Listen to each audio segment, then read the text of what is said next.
Hello and welcome to the Nash Tackle Off the Hook podcast. Just to make you aware, this podcast may contain some explicit/offensive language, and if that's not your thing, you don't have to listen, but I have given you a warning.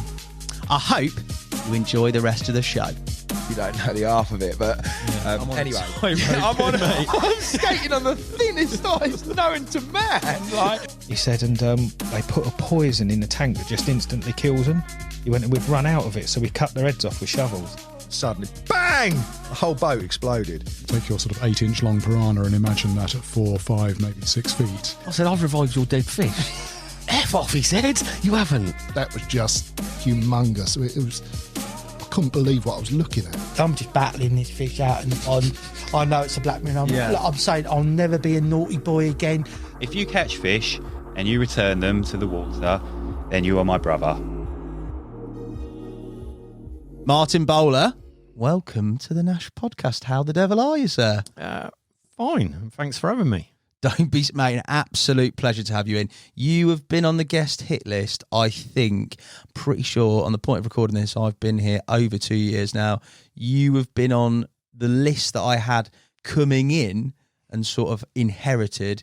You were towards the top of that, mate. So it's been a few years to track you down. Well, I've seen you at a couple of shows and gone left when you've gone right. It's brilliant to have you in. Brilliant to finally pin you down. How have you been recently, mate? You've been busy. You're always busy. I know that. It never stops. I mean, it just gets busier and busier. Just so many things. I said to the wife at the start of 22 that wouldn't be changing anything, would calm down. And then somehow I've just ripped up my whole life and started again, which I have a tendency to do. I think it's wanting to experience everything in angling. So, yeah, she gets very frustrated with me because it's just I keep adding to the pile, finding new things to do or a new project. And I'm sure we'll speak about it later, but there's been some big changes. 22, I have to say I won't look back too fondly. Well, certainly in the summer. It's been a bit of a struggle with health, but I hopefully am coming back and, things are improving. So that's good. I think it's just one of those challenges in life you've got to overcome. You know, it happens to everyone from time to time. So, 22, right word would be challenging and character building. Character building, that classic one. It's part of the journey. Yeah, of course, mate. You, the way you've dealt with him, we'll talk about that in a very positive manner as we talked planning this podcast. The missus, does she go fishing with you? Not really. Well, when we're out in Thailand, because Joe runs our Thai business. Yeah. She runs Jurassic. If you book a holiday to go out to Thailand to fish at Jurassic, you will speak to my wife. So she has a little fish there, but that's a world of difference with a cocktail in your hand and nice and warm. Sounds like she's got it nailed. But no, the last thing she wants to do is go fishing here. Just get rid of me. She don't want to be coming with me. A bit of peace, fair play. Yeah. Now, obviously, mate, we could talk about everything because you do actually fish for every single species pretty much that swims, and you have done comprehensively in true specimen all-rounder fashion for... How many years? Over 20 years in terms of media and writing about it. Media would be over 20 years. Yeah, I know. I have fished an obscene amount and an obscene amount of variety, but it's all been self-inflicted and willingly done and enjoyed.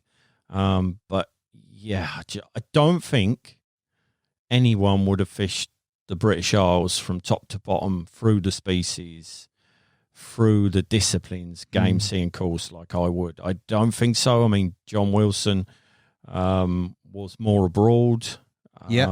Before John, people weren't driving so much. So, I don't see anyone yet in the modern period have done more. I mean, I when I say I've done thousands of articles, I've done thousands of articles. That's not an exaggeration. But even now, we were talking about this just before we put the cameras on. You have literally had to produce in your slot, which is the main sort of, if you like, centre pin of the angling types. Each week, you've got to produce a specimen around a species, go out, catch it, photograph it yourself. Also now with filming and stuff, film bits and bobs yourself, and put that out there every single week. Oh yeah, it's crazy. I mean, at one stage when it was more publishing, I was writing, I think the most I did in a year was about 130 articles. Because I was writing all over Europe, monthlies as well. And just consider that is more than 2 a week, isn't it? That's like ridiculous. And I've got to produce the fish. That's the thing. If you were just writing, let's face it, we could all sit there and blag it, maybe not very well for a long period of time, but we could write. But you've got to go out there, catch the fish, and you've got a weekly sort of slot to do that, whatever fish it may be. And then from that, you've then got to derive the sort of feature and the writing. Yeah, and I do it all myself. So 90% of the photos are self-timed. Scenics, everything. So I would be running up and down the bank like a loony, trying to get in the shot, go back. Oh, I need to move slightly left, need to move slightly right to get that. To make high-quality content, which I hope I've done over the years. We spoke about it off the podcast. But, like, say, for example, the best example probably is, like, with perch fishing. At dusk, that's the prime time in winter. So you might get multiple bites at dusk. The sun's setting, red sky. I catch one. Do I cast out again and catch 2, 3, 4, which the angler in me wants to? Yeah. Or do I stop and I get a front cover? That's a front cover for Angling Times. That's a front cover for my sponsor. I stop. And I sacrifice fish all the time. I sacrifice fish to get the image.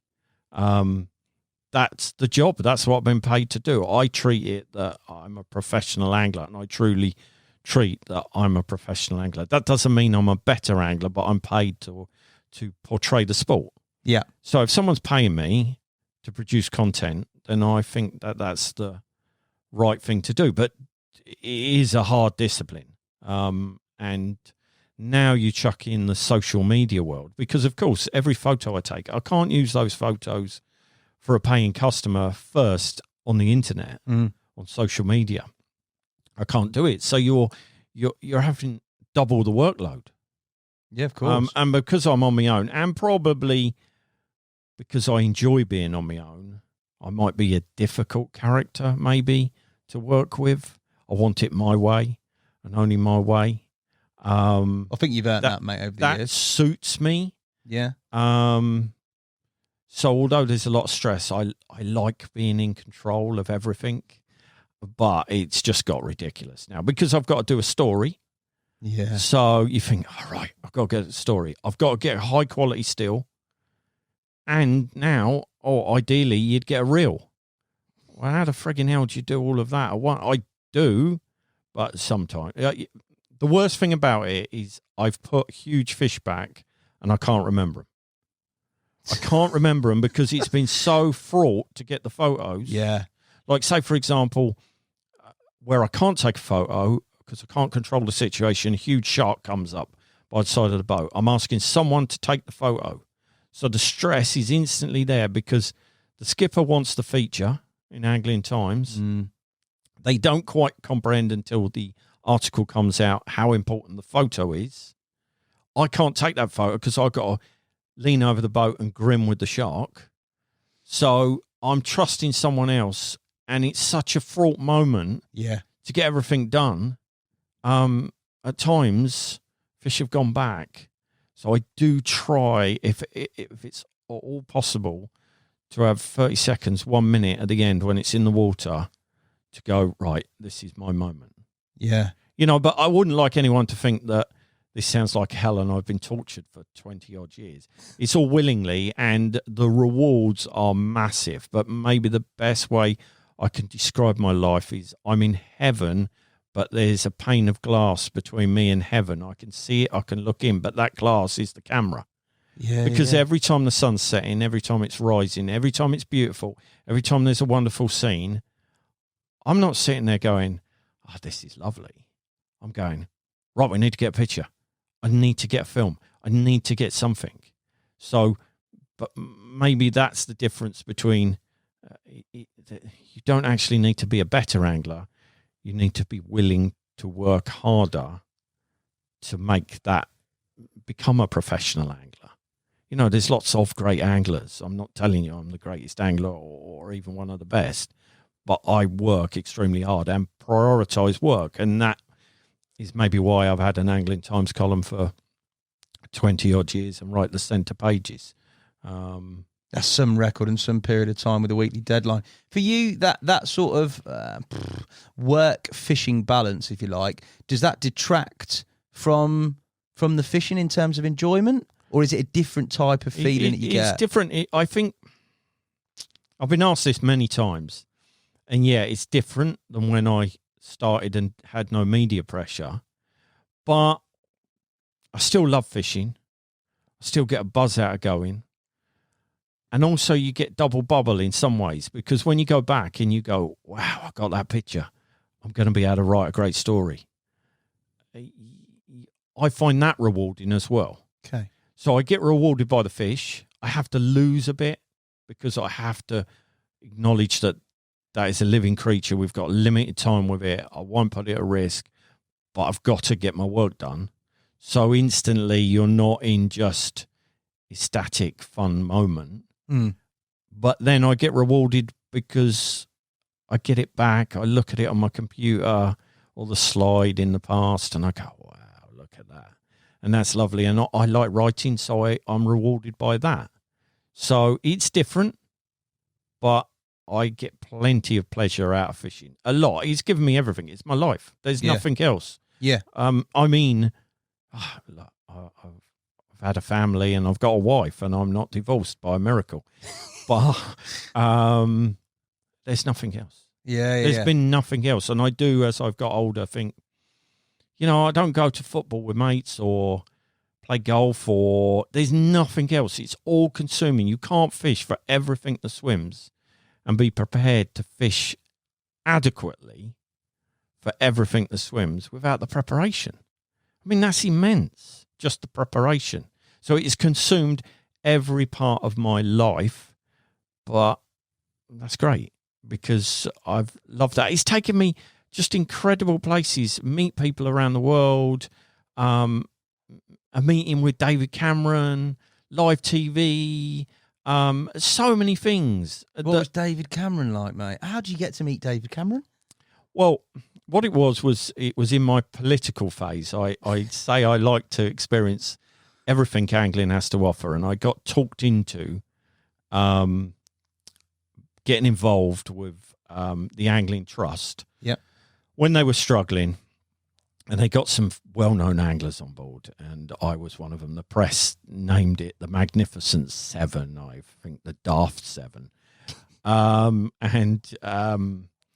go to these meetings, and I'm not a meetings person. I like what I do. Let's get on with it. Stop waffling, right? And there's only one way, my way, and I'm always right, which is not. I realise I'm not. Team player with I'm not a team player. So I'd be at these meetings just in rows all the time. And I'd say to my mate, Tim Norman, who came as well, but a much more sensible man, I'd say at the break, for God's sake, don't let me talk anymore. Like, shut the fuck up. Right? Anyway, I'd say, like, if I had a cattle prod, just zap me with it. But of course, we go back into the meeting. Straight away, I'm rowing again. And like, I look at Tim and he's just grinning at me because he found it highly amusing. So anyway, it didn't work out. I was told I didn't behave in a corporate manner. It just didn't work. So me being me, I thought, right, bollocks, I'll show you. So I thought I'll get the biggest political meeting ever. I've got no experience of this. So I thought, how can I achieve that? And then it dawned on me, David Cameron's constituency is Witney. What's in Witney? Oh, that's linear fisheries. So I had a contact with the fishery minister, or the then to be fishery minister. And I pitched to him that the most tourists that come into David Cameron's constituency were anglers, which they are. Yeah.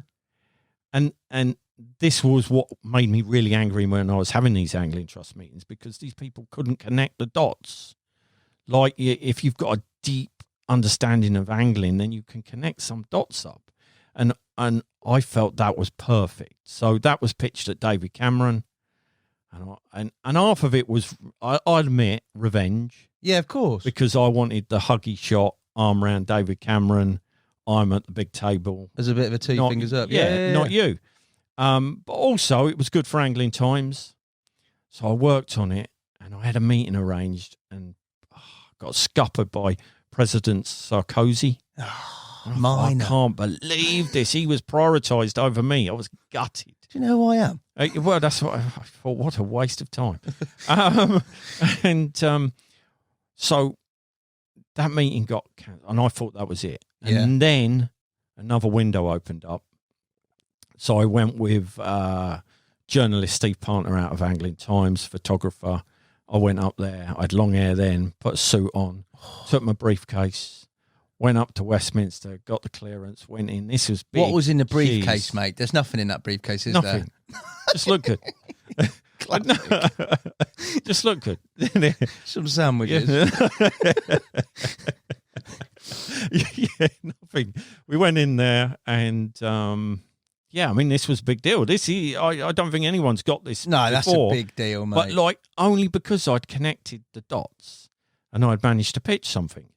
And I don't think I didn't take it serious. I went in there, he come bounding out, and straight away he had on his phone, he had a picture of him with a fish, like his screenshot saviour. Classic. Where was it? Yeah, I'm not an idiot. That next would be the badminton man, and he'd have a picture of him playing badminton. 100%. It's all the game. Yeah. He wanted my coverage in Angling Times.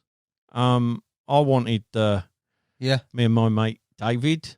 What was he like? Was he all right? Yeah, he was all right. I mean, I think I got 15, 20 minutes sitting down, and I took it serious. I all this laughing, it wasn't. I did want to represent angling, and at that time, and still today, we have massive predation issues. So I said, look, I know you're busy, but when you cross the Windrush at some point in your career, just know that that's full of signal crayfish, that cormorants have killed it. Now we've got the apex predator otters, and I tried to, pitch something to him that he could understand and maybe jolt him at some point in the future. I don't think it made any difference. Nah. He got what he wanted, which was loads of coverage in the national magazine. I got what I wanted, didn't I? The shot. I proved my political credentials. And at That's that point, a great bit of work to get in there, mate. Yeah, and at that point, I retired from my political career. You should have run for PM. Well, you should have run for PM. You could run for PM still, mate. There's time. There might be another change in the next couple of weeks. Mate, you open up that political world, you open up the box and you see it's full of snakes. Yeah. Like, you just close the lid up and walk away. Yeah. Like, if the lips are moving, they're lying. Like, so that was the end of my political career. Fair. I just, You got out on top, PM. Yeah, I thought that I did well. And I've sort of stepped out, and then there was sort of I probably had a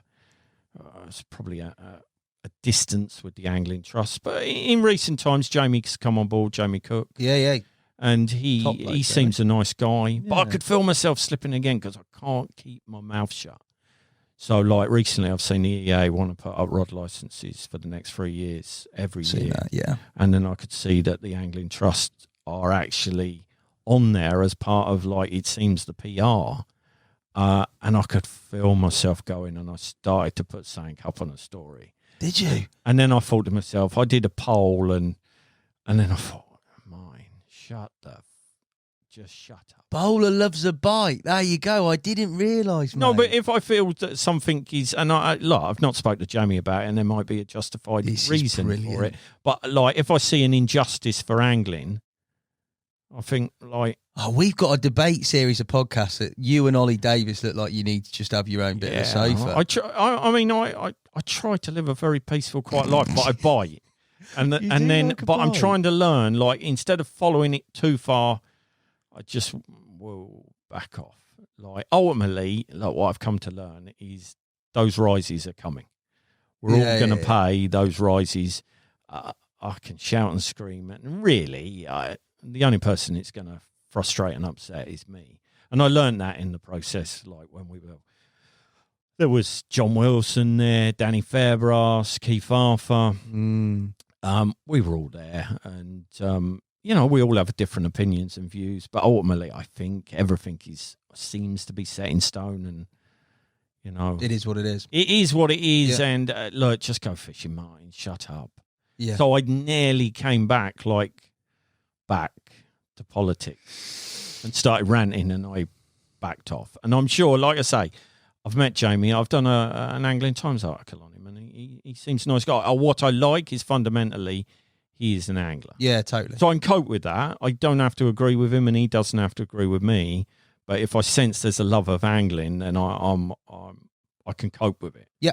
If I feel someone's just got a job in charge of angling that don't even bloody fish, or not really interested, or doesn't bleed it if you cut them open, then I get uncomfortable and angry.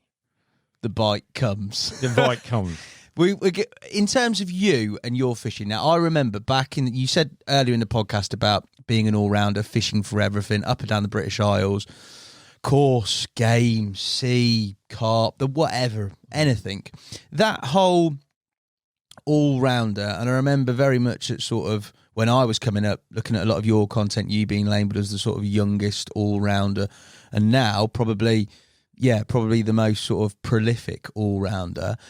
That whole all-round profile as an angler, because you won't label yourself a carp angler, you won't label yourself a salmon angler, you won't, because you do it all. But that whole approach in terms of fishing for everything, where do you think that has sort of come from? Because generally, especially nowadays, people tend to either specialised or that sort of rounded all-rounder comes in sort of later. It don't come in particularly that early. John Wilson. Yeah, straight off. I would say so. John had a huge influence on me. Just being related to John, going to his lakes, summer holidays. You're surrounded by all of what he's doing, and John is an all-rounder. See, many people class me as a specimen hunter, and I'm not. I would call myself an extreme pleasure angler. Right. I'm not a specimen hunter. Like, I do not go on a venue and I do not sit there until I catch that fish. Right. Sometimes that can be frustrating. My job just doesn't allow it. There have been periods in the past where I didn't have weekly commitments. So I could maybe focus a little bit more. But as much as I sometimes think, oh, that would be nice, I'd miss so much. There's so much to angling. It's such... We are blessed to live in a wonderful place in the British Isles. There is nowhere in the world that has as much diversity as we do. You might get in America, but you're getting on a plane, right? I can be under snowy peaks in Scotland. I can drive down. I can be on the Jurassic Coast. Yeah. I can then go over to the Fens or the Broads, which are totally different. Or I can go left and I can go up into the Wye Valley. There's so much to see, so much to do. There's no way I could commit myself to one thing for too long. I love it all. And genuinely, I love it all. If we were fishing for an eel or a shark. Has there ever been a species that's almost sort of captivated you or taken you? I would have a favourite species. Yeah. If I could only do one thing ever again, it would be spring salmon. Yeah, you said this to me. Yeah, spring salmon, without a doubt. I mean, they're wild. They're coming in. And springers. I'm fishing for springers. Yeah. There's a difference between salmon that have been in the river and salmon fresh in off the sea. They're snorting salt. They're angry. They're like aluminium. They shine, and there's blues and purples through them, and they are just incredible. And it's your moment, and only your moment. It's very rare for a salmon to be caught twice. It hasn't got a name. It's come round. It's been up somewhere up in the around Scandinavia feeding. It's come back down, and your world has collided with it. And I find that so incredible, and it's so hard to track down. Like, I fished the Hampshire Avon a bit and the Wye much more in the spring, and to just collide with that fish that's moving up the river, and I've got to try and track it down. It feels like true hunting in a wild, special place. yeah, for me, that's everything the fishing possibly could be. I think that's the pinnacle, isn't it? On a fly rod. Yeah, I done. mean, I'm not a purist. I've caught plenty on the fly and will fly fish. And when that reel goes off in your hand, that's better than sex. Like Official. That is just Jesus. You just the reel goes, and it's just fantastic. But a lot of the why you will need to spin it because it's not fly water. Yeah. You know, I'm not a purist, and I hate these like you can't do this, you can't do that, you can't do this. You know, where it's allowed, I'll trot a shrimp or a prawn. Yeah. Fantastic. I'll go up most years and fish with me old Cumbrian mate Raymond, and we'll go worming on the Niff. Fantastic. Yeah, there's not a right or a wrong. There's not a better way, as long as it's within the rules. And there's so much of the why. The why wasn't a fly water, particularly. There's so much of it where it was Devon minnow fishing. Yeah. You know, so somehow it then gets hijacked to, oh no, it don't count unless you're fly fishing. Well, how the friggin' hell am I doing that? And it's like 20 foot down there, and it's not, you know, you would have to wipe off masses of beats, historic salmon beats off of the river if you said, oh, it's fly only. Yeah. You know, that's, yeah, I hate that pretentious sort of like stuff. And I like fly fishing for salmon, don't get me wrong. And if I have a choice, I would do that more than anything. But there are a lot of circumstances that won't be. And what I like more than just not catching one is catching one. So if I have to catch it. Yeah, I'd rather catch one than not. Yeah, I mean, right. I took Alan. Yeah, of course you did. And we tracked one down, you know, and that's not easy to do. I've helped a few people catch their first springer, and that's not easy. It's such a different mindset to course fishing because you're looking for a moving target. Yeah. So you can be on that spot and move out of it. 30 seconds later, that salmon pulls up. The next man catches. You've done nothing wrong. So you have the mindset, oh, someone's fished there yesterday, it'll all be fished out. That's it. I love it and I hate it because I can't, sometimes it's just down to luck. I know the spots, and if I can't collide, I've just been unfortunate with my timings, but equally every day, every moment, it's wiped clean. You imagine a lake where one day there's no carp in it, the next day there's 550s in it, the next day there's 240s in it. Yeah, the next day there's 330s in it. Yeah. And then there's nothing in it. So every day is like Christmas Day, isn't it? And maybe because coming from Luton, we don't have many salmon in Luton. Maybe that's an appeal because it wasn't a fish of my childhood. So I wasn't oversaturated with it. Because I'm sure if we met with a gilly from Scotland who just have had salmon, he'd want to come to the white barbel fishing. Yeah. So I think that helps that I wasn't saturated. I remember when I moved west, end of the 90s, and I started fishing the Y, I was sitting there on a crib. It was pike fishing. It was February time. And I thought, this fish just rolled in front of me, this big freaking bar of silver. And me being me, instead of going, because I thought it was only for posh people, I thought, well, why can't I fish it coming from Luton? Why ain't I allowed to catch one of them? So I started looking into it and reading it and trying to learn. And that was a lovely process because the beginning is always the best. Once you're at the end of the beginning process, it's never as good, in my opinion, for anything you fish for. I just sort of like met people, chatted to people, and slowly progressed. And now, I love it when the course fishing season ends. Yeah. You know, all the riffraff are gone. Clear those boys out. I'm off there, boys. I have places to myself. Yeah. Like, and I can't understand it. That you travel to the Y to catch a barbel, and you got, which I love, but then you've got this incredible creature coming up the river, wild. No one wants to go for it. Well, certainly no course angler, and a good course angler will make a brilliant salmon angler. Yeah. Yeah, because salmon anglers, as a rule, I'm generalising a lot more social, relaxed. It's about the lunch. It's about all of that. Yeah, of course it is. You're more hardcore being a course angler. So a lot of places I fish, salmon anglers wouldn't even want to go because it's wild. I'm clambering down banks, and I love that. And I don't understand. And do you know what? I've done the occasional article. I've tried to tell people this. No one's interested. Like, no, mate. Just I don't know whether it's a mental block because traditionally you're only rich people. I perceived only rich people salmon fish. Yeah, it's not like that. Let's not blow it yet. Let's take me. We'll catch one, and then we can blow it, and people can go after that. All right, Martin. So save the articles for a bit. Yeah, don't kill it. You mentioned there a very significant person to probably everybody and everybody in the office, and that is John Wilson. And obviously, you being related, but also being heavily influenced with John. Your experiences of John, sort of guiding you through fishing and introducing you and sort of opening your eyes to things.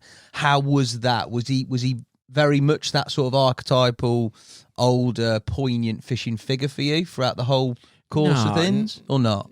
I mean, I think we had a very close relationship because of fishing. When I was a kid, I didn't start fishing because of John. No. I didn't even comprehend that there was a famous fisherman. And then all of a sudden, I realised and saw John in, I think it was the Angler's Mail. Okay. And then we went up on holiday to Norfolk, and we went into Norwich and Bridlewell Alley, the tackle shop. And I went in there, and I remember all the rods, and behind it were all black and white photos. Yeah. And it was just like incredible. Then we went on holiday there, and I think John enjoyed it that we were so keen. My brother came as well, and having lessons how to tie a blood knot, because we'd hook his carp and our granny knots would just all come undone. Or a rod would get dragged in and running up. Uncle John, the rod's going round and it's been dragged around the lake, and he comes down laughing as he is. Is this the same lake he showed on Go Fishing once? The one that he dug at the back? Yeah, there were two lakes there. Yeah. And like the rod, the old black medallion Normark is like going round the surface, and then he comes down chuckling, probably had one too many wines, and like casts the old trebles out. And like, I mean, that was lovely. I mean, it was, everyone said, and I referred to him as Uncle John. That's how I saw him. He was actually my dad's cousin. Right. So my granddad and grandma used to take him fishing.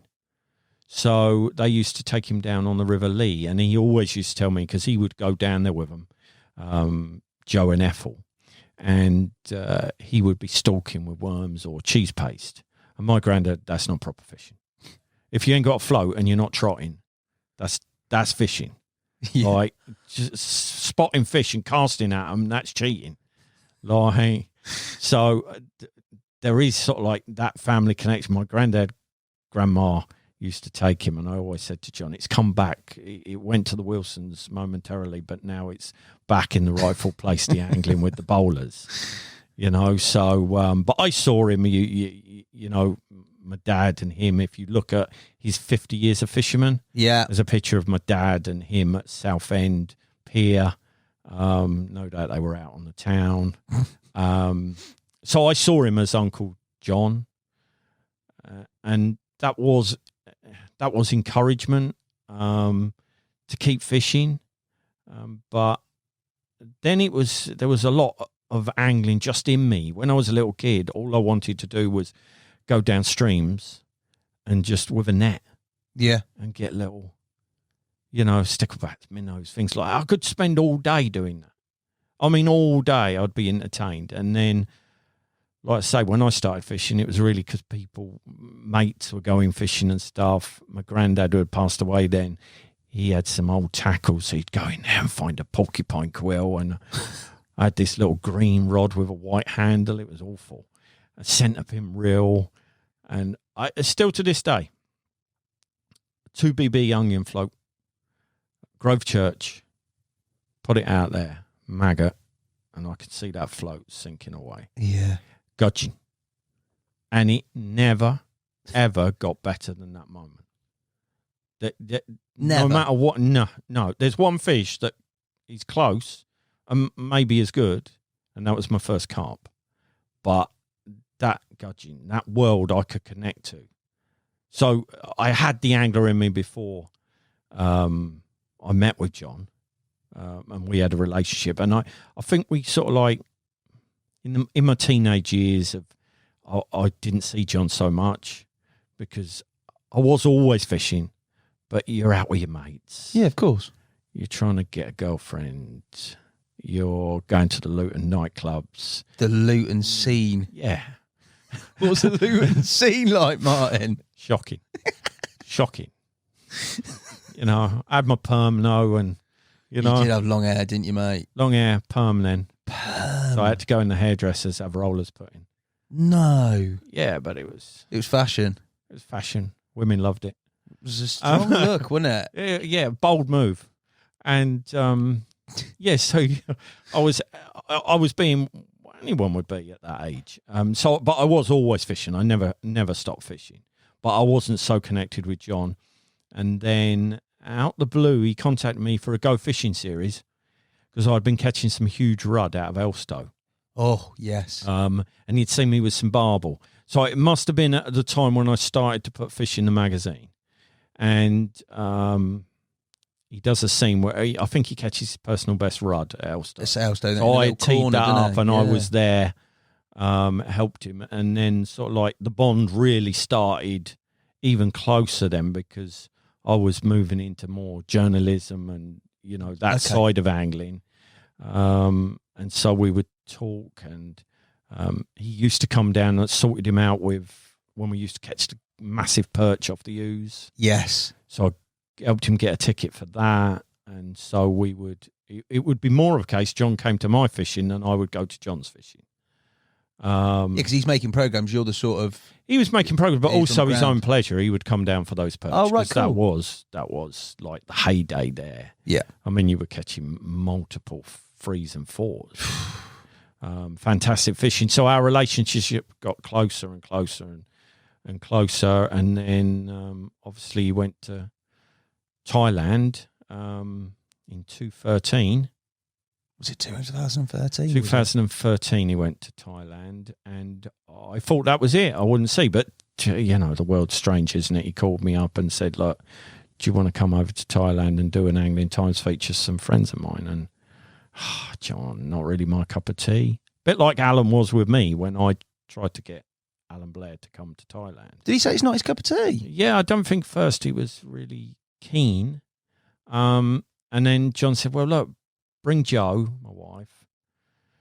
So we went out there. So John's influence even runs today because that resort that we went to, Jo now runs the front of house. So if you ring up, you speak to her, Jurassic. So even today, that's John's influence in there. So John's influence has been immense through my fishing career. And what was, you know, it chokes me up to think about. But just before he passed away, wherever he had a sense of it, he sent me an email. And it basically said, I hope you realise how proud I am of everything you achieved. And, yeah, I mean, that's like... that's heavy, isn't it? That was heavy, and when John passed away, it was a great shame. But John lived the best life I know of any person. I could honestly say he always seemed to have fun. He loved fishing, and he loved red wine, and he did a lot of both. Yeah. So fair play. Somewhere I visualise him now at some big Roman banquet with a goblet of red wine, and I hope he is, and I hope he's having a good time. What an absolute Yeah, he's one in a million, mate. He's unbelievable. And it's his methods as well. See, I fish a range of methods that have been lost. You know, like the lift method. Yes. Stuff like that, fishing with a bit of flake. You know, I've enjoyed keeping those old, you know, methods alive, like we would go and fish his lake and we'd fish lift method with a bit of luncheon meat. With the 10-pin controller. Do you remember his 10-pin controller? Yes, yeah, I do. Yeah. So with a dog biscuit. And like a piece of crust. His little hacksaw blades and all that and super glue. And it was always very traditional. Yeah. And modern angling, I'll tell you what we've lost in modern angling, the art of striking. 100%, yeah. There's no need to strike anymore. No, everything does it for you. Where John's was, you know, it was all about that. You know, the old quiver tip would go, he wouldn't fish with bolt rigs like I would, for tench, big tench, he'd be there in the old waders, wouldn't he, with the long drop bobbins and the big rod rest. And then he would be going did whack, and then he might miss it, he might not, but how fantastic! Like he taught us to walk like a chicken, like in the old cut down waders. So you'd walk really slowly, put your foot down, like really gentle when you're stalking fish. All these lovely things. And I believe John was a wonderful angling character, but what played a huge part in it is in his films, in his TV series, everything he does in tactic-wise, he's talkative. So they enchant you. Yeah, definitely. If you've just got bolt rigs going off, and I learned this at a later date with Catching the Impossible, if you've just got bolt rigs going off, it's like, all right, alarm goes again, alarm goes again, alarm goes again. Where John's they were exciting because would he succeed, would he not? It wasn't always guaranteed that fish was hooking itself. And I think if you watch his programs back, there's a lot of beauty in that. And I learned from John that. I remember an instance, I'm sort of like jumping all over the place, but Catching the Impossible, we were filming the carp sequence and I had caught 239 straight away. And the swim was full of fish. They were all over my bait, jacuzzi. Just cast out, really love one. I didn't cast out because it weren't working. Yeah. It was just a bite alarm going again. It wasn't like Passion for Angling, Catching the Impossible. They work because the scenes are wonderful. Yeah, of course. So I spent 2 days of not fishing at jacuzzi and just kept baiting and baiting the margins in the hope that I could get something on the centre pin and the peacock quill. And 2 days of ignoring an absolute... Yeah, because this is back to doing the job right. Every time you cast out, you're making that job that you hope to get magic harder. So, like, you have to be that disciplined to get those amazing scenes because you will make the job harder. If I spank it out there, nothing's ever coming in here. They don't really want to come in here. And that's why I didn't Catching the Impossible, Martin. I'd have absolutely spanked it. Yeah, and that's the problem. But at the end of it, I catch a 44-pound common. Yeah. So I think it was the biggest common in the lake. So on a centre pin. Unreal. So I learnt that from John because John was highly professional. Like I would hope I am. The lessons I could learn was from John. He was highly professional. He was going to work. You know, he loved fishing like I love fishing. Yeah. But that's why John was super successful because it was always prioritising the scene. So, you know, the cameraman being away, the say, for example, the bream he catches on the boat, the doubles on the slider. Episode. Well, like, that'd have been a nightmare with a cameraman on a boat all around him. He has to get the close-ups of the float, so someone's got to come in and then film a mock bite, no doubt. And all the time, there's all these bream feeding, and you can have a catch of a lifetime. And so John was, and always to the end, you know, highly professional. I remember I saw John, I was in Thailand. I think he passed away in the autumn, and in the summer I was in Thailand. And even then we were doing an Angling Times feature. John was there. Is this the right angle? Have I got my rod bent? Yeah. Still at it, which was wonderful. I mean, I've got a photo of him giggling like a child being dragged around the lake by an arapaima. And that was, I think, a couple of months before he passed away. So right to the very end, John was super professional and he adored fishing. There was no acting. No, you can't. No, definitely not. Fair play. What a bloke, what an experience. And yeah, similarly, in terms of being able to sort of grow up around all that and help and sort of have a relationship that lasted that course of time, that's a mega thing. I was so fortunate with that. Yeah. It's only when people maybe pass. Yeah. I think, how lucky was I? I was born into angling royalty. That's not me. That was John.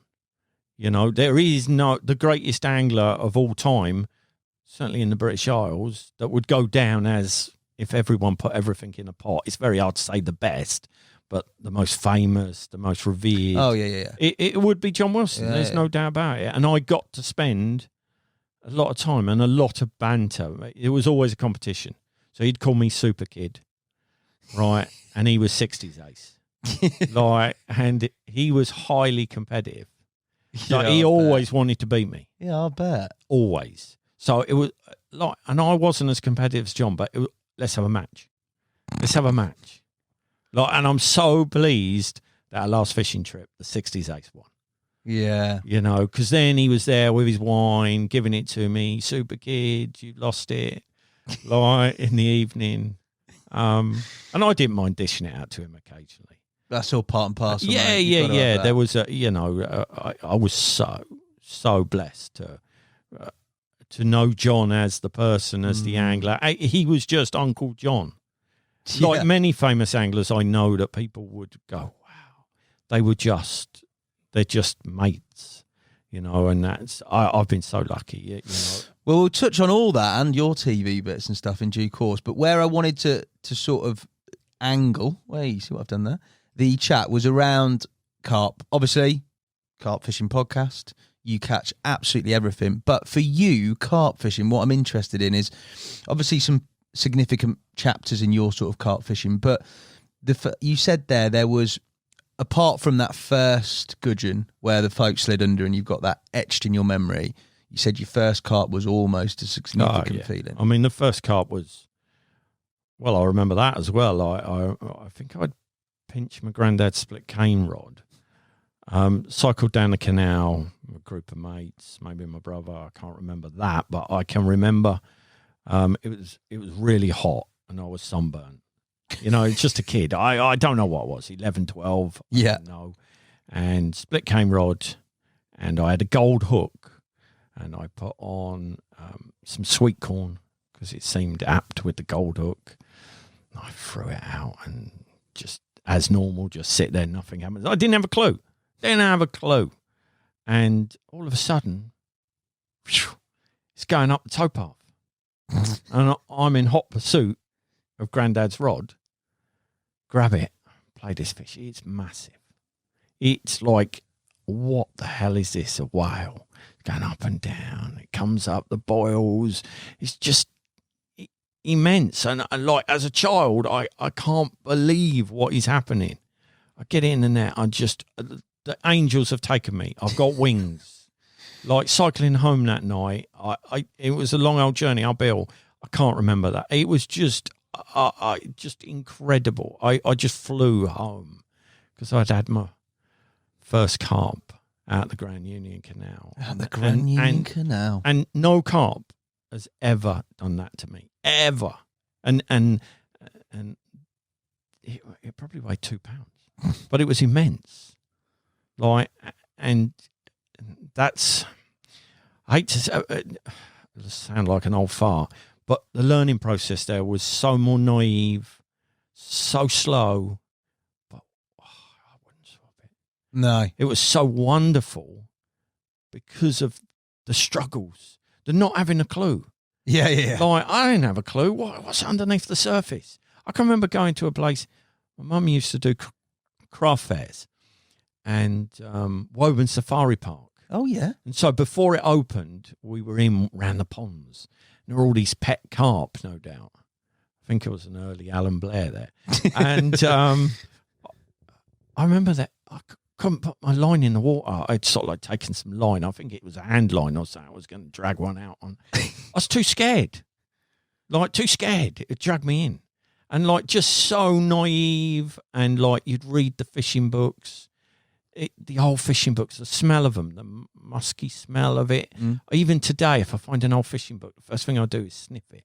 I know that sounds, but all the memories come back, and I love that process. And my carp career was littered with just being useless. Yeah, and that you can't tell someone today, like, stay being useless. Yeah, of course. You just can't. It's a different world, and it would be unfair because everyone's got to deal with their generation and their life, and they'll find special things within fishing today. But mine, I didn't have a clue, so we moved on from the canal. Well, we stayed fishing the canal, but then it would be floating crust in the mornings, early before the boats. Like, they go, I don't know how big, 3-4 pounds. Yeah. But God, I just it's fantastic. I'd cycle miles to get like throw bread in and just like probably lose loads where my Plateau line would part, like, and that just made a foundation though of love for angling. I think that was so important and made me a lifelong angler. All the struggles. I then went to John's Lakes. Yep. So I weren't fishing with like granny knots anymore. I did know how to tie a blood knot. Probably fished the canal a bit more. And then probably the most significant thing to follow after that was in my teenage years, I fished Elstow, which is a famous place now, getting drained down. Yeah, wow. But I fished it pre any fame. Yeah. So it was lawless.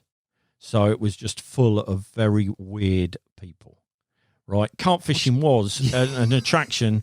What was that being? I guess it would be the late 80s. Right, okay. Late 80s. So the canal would be early 80s, later, towards the end of the 80s. And carp fishing just attracted weirdos. Right. Some say it still does. Maybe, but really weird, like, people. And Elstow, for some reason, was like a ground where they all congregated. So the fish were up to, I did catch the late record out of there when I was so young, 27 pound, but that would have been the best fish. That's a good one, man. I've got a photo of me in this grey jumper, jeans. Who wears jeans fishing now?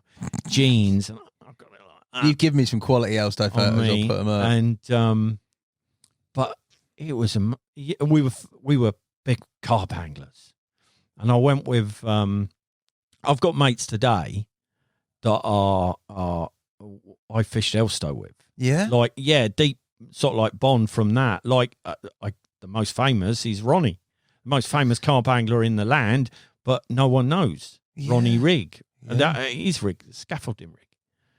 Like, just a load of old scaffolding. Cobble it together. Yeah, I mean, like... Hey, it works, yeah, of course it does. Ronnie. I mean, Ronnie's an exceptional angler. I won't say he's not. He's anti, but he don't do no. Yeah, I know. But like we grew up fishing Elstow together, and it was lawless. And it wasn't just learning about carp fishing. As those carp grew, you got a little bit better. But I was still rubbish. I mean, I just cast out in like Elstow's an egg box. 100%. Yeah. I just cast out, open the barrel, that'll do. Right, and then just lay there all night. And in the morning, go to reel in, I'm just wedged in weed. Like I'd just been camping. But it was this congregation of strange people. And so at night, it got even stranger. Like around this time of the year, you never catch anything because that was war. Because the lake would divide into two camps and you'd have big bonfires on each side, and you try and make the biggest explosion you could by throwing gas cylinders in. Brilliant. Right? And then you'd go up the shops and buy everything you could afford, fireworks. So I remember driving with Ronnie down the track and lobbing with him out of his old Fiesta air bombs at the people that were camped down below. What? And like... Yeah, that was just what you did. I don't know whether I was just in a bizarre place, but you'd fire rockets at each other across the lake. You weren't interested in the because there's just naffle going on in the fishing. Well, you'd have the rods out, and if you caught, it was great. But it was something to do. I mean, in hindsight, I was like very young. Yeah. So I could sort of get away with it. But a lot of these people were 40-year-old men. So we basically just got the weekend away from the missus acting. Oh, I think so. It was just, but like I say, Head, Ronnie, Jacko, people I still are mates with today. They were all there, and we would catch carp, and also you would learn some stuff, and there were better anglers that then appeared that you could get stuff from, like Dave Thorpe. Yeah. Famous angler came. I mean, he was so more advanced than us. And other anglers came that were better, but they sort of like integrated quite quickly into the madness. I think they quite enjoyed that. Like, it was just madness. Yeah? It sounds it, man. Yeah. Very strange place. And like, if you were a stranger, it was like, Well, I don't know. Something out of Southern Comfort. I would think you wouldn't want to stay there because no one would talk to you. They're not No, it's so outcasts. if a stranger came, what you call, mate, they would be blanked. I mean, I wasn't overly rude, but some people were like, you weren't in the. You're not in a clique. No, and then all of a sudden, naively, carp fishing changed, and Linear got it. Roy and Len, and we went from like the Wild West to draws and rotors and stuff, and it was never the same. It was bad with all the fireworks. On Elstow, were you around at the time where, obviously that's where the whole free on a spot fishing on those bars all came from? Were you around or introduced to that concept around that time? Spodding. Yep. Was you used to make it out of like shampoo bottles, go in the boots, empty it. Yeah, but I was more free in a weed bed.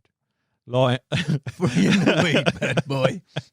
Yeah, no, of course you were around battle anglers, but I was still, it's just chaotic things. I remember fishing with Ronnie down the bottom end, and the helicopter rig had just come out. Mm. And so that's a swivel rotating the line. So all these carp down there we're fishing. We'd land one, lose two. Land one, lose two. And we can't work out because, like, you get a swivel, you get better line and pull. But, of course, we couldn't work out that it's friction. Rubbing up and down, probably on our 12-pound seal cast. Cutting through it. So we're just cutting through it. But we didn't know. No. So we're losing fish, and it was bewildering. But I wouldn't change any of that. No, yeah. Because it was so rich, the fishing. It was you learnt more, and by not knowing, it makes it exciting. Because you've got those dreams still. You don't, what was the biggest fish in the lake? There must be bigger. Like over on Pit 2, I used to fish a bit. Did you? So you went over to Pit 2 too? Pit 2. And, I think my mate's girlfriend, Pam, she might not have been the first. Skins might have caught it on a floater, skinhead. But Pam, I think, caught it second at 30-odd pounds. Yeah, and so I fished over there a bit as well, caught carp out there. Is this the mother you're talking about? Mother, yeah. There was me and a guy called Michael Buckley. He disappeared to Thailand somewhere. And I was with him when I'm sure he named it the mother. Because, and not because it was the mother of all carp, but because it had a little common swimming with it. And he said it was like its suckling pup. And like it was the mother. Right, fair. And that's what, he was a bizarre bloke. And that's where the name come from the mother. Do you ever have it? No? Never caught the mother, caught a few of the others. I think I lost the mother once. But you had fish named, I think the second biggest at the time, I caught twice actually, Lisa. I mean, who names... It was a bloke called Bubbler, just named it after his niece or something, Lisa. I mean, like, just bizarre. No rhyme, no reason, but you got to call this carp Lisa now. Yeah, and I see the pictures, and in time they got more famous, and I could see when I'm holding them different when they were much smaller. But Pit 2, sort of like learnt stuff there. But it all became busy, and all of a sudden, it wasn't what it was. Yeah, of course. I mean, I know Sticky did a video about the history of it, but they missed it. I'm not knocking Sticky. I've got nothing but great words about them. But that they missed the best bit. The best bit was before all of that. Yeah, before it got serious, it was just chaos. Bonfire, fireworks. Bonfire. There were nick cars going round the back. There were people on motorbikes. It was just like, I had my old beige Mark II Escort smashed up, like great times. Yeah, it was like all of a sudden the car park would be full of caravans, and like Irish voices asking to leave your tackle with them, and they would look after it till you got back, and like it was Elstow was unique. So for me, the best history of Elstow has never really been told. But it was wonderful. We did fish as well, of course, and catch fish. And that was a learning process. And then I moved on. I thought I was then a big carp hunter. Did you? Yeah, I thought I'd made it. So I went with Mick and Pam, we decided to go over Startops Reservoir.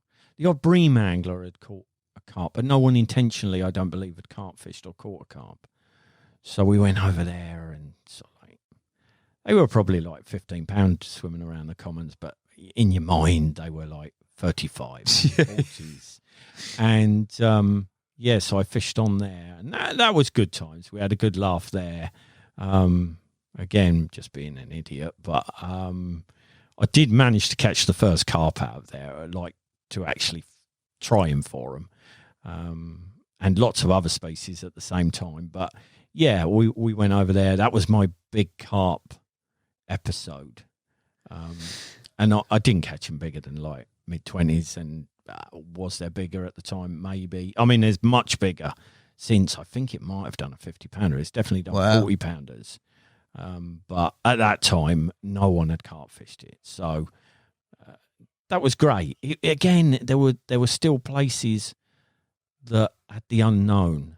Today, I don't want to seem like an old git that keeps saying everything was better in the past. Of course, when you're younger, it's rose tinted. Yeah. But there was mystery, so I still felt there was mystery there, and I love that. As soon as all the mystery is stripped out, I think something is lost. Straight away. Hence, I always say the best period for anyone is when they're learning something new. They won't realise that until it's too late. Yeah, exactly. But that is the best time. So over there, it didn't seem the carp wanted to eat boilies. Maybe because my boilies were rubbish. Just semolina balls. Yeah. I don't know, but they didn't seem to want it. So you'd catch on corn or hemp seed and stuff like that. And I'd go there for days, man. Days, just like, just sitting there dreaming, imagining. And then I'd have the odd, we decided to go to Yates on holiday, me, Mick and Pam. Did you? Car Park Lake. Of course. We were gonna do over the Car Park Lake in a week's holiday. That's all you need. You're Martin Bowler. So we turned up, and I think Richie McDonald was there, Rob Malin. It was a real How are you with heyday. these sort of people? Because at the time, obviously, I mean, that people know who they are, but they've not got probably the profile of what they have. They were to this day, they were famous then. Yeah. All right, mate. Was it? I come from Elstow. Is that what you got in with? No, I don't know what it said, but it was just like, wow, we're at the Car Park Lake. Right, let's get ever. Right. I did catch a tench on a tiger nut. Did you? And I big un? I don't think so. I was sat next to a character. I think they called him the Doctor, Nick Pete. Yeah. Yeah, an experience. Well, in what way? Go on. He was in a dome, but I think he'd burnt all the bottom of his dome, molten. And he actually caught, while I was there, I was on the same bank as him. He caught single scale. Wow. So I did see single scale.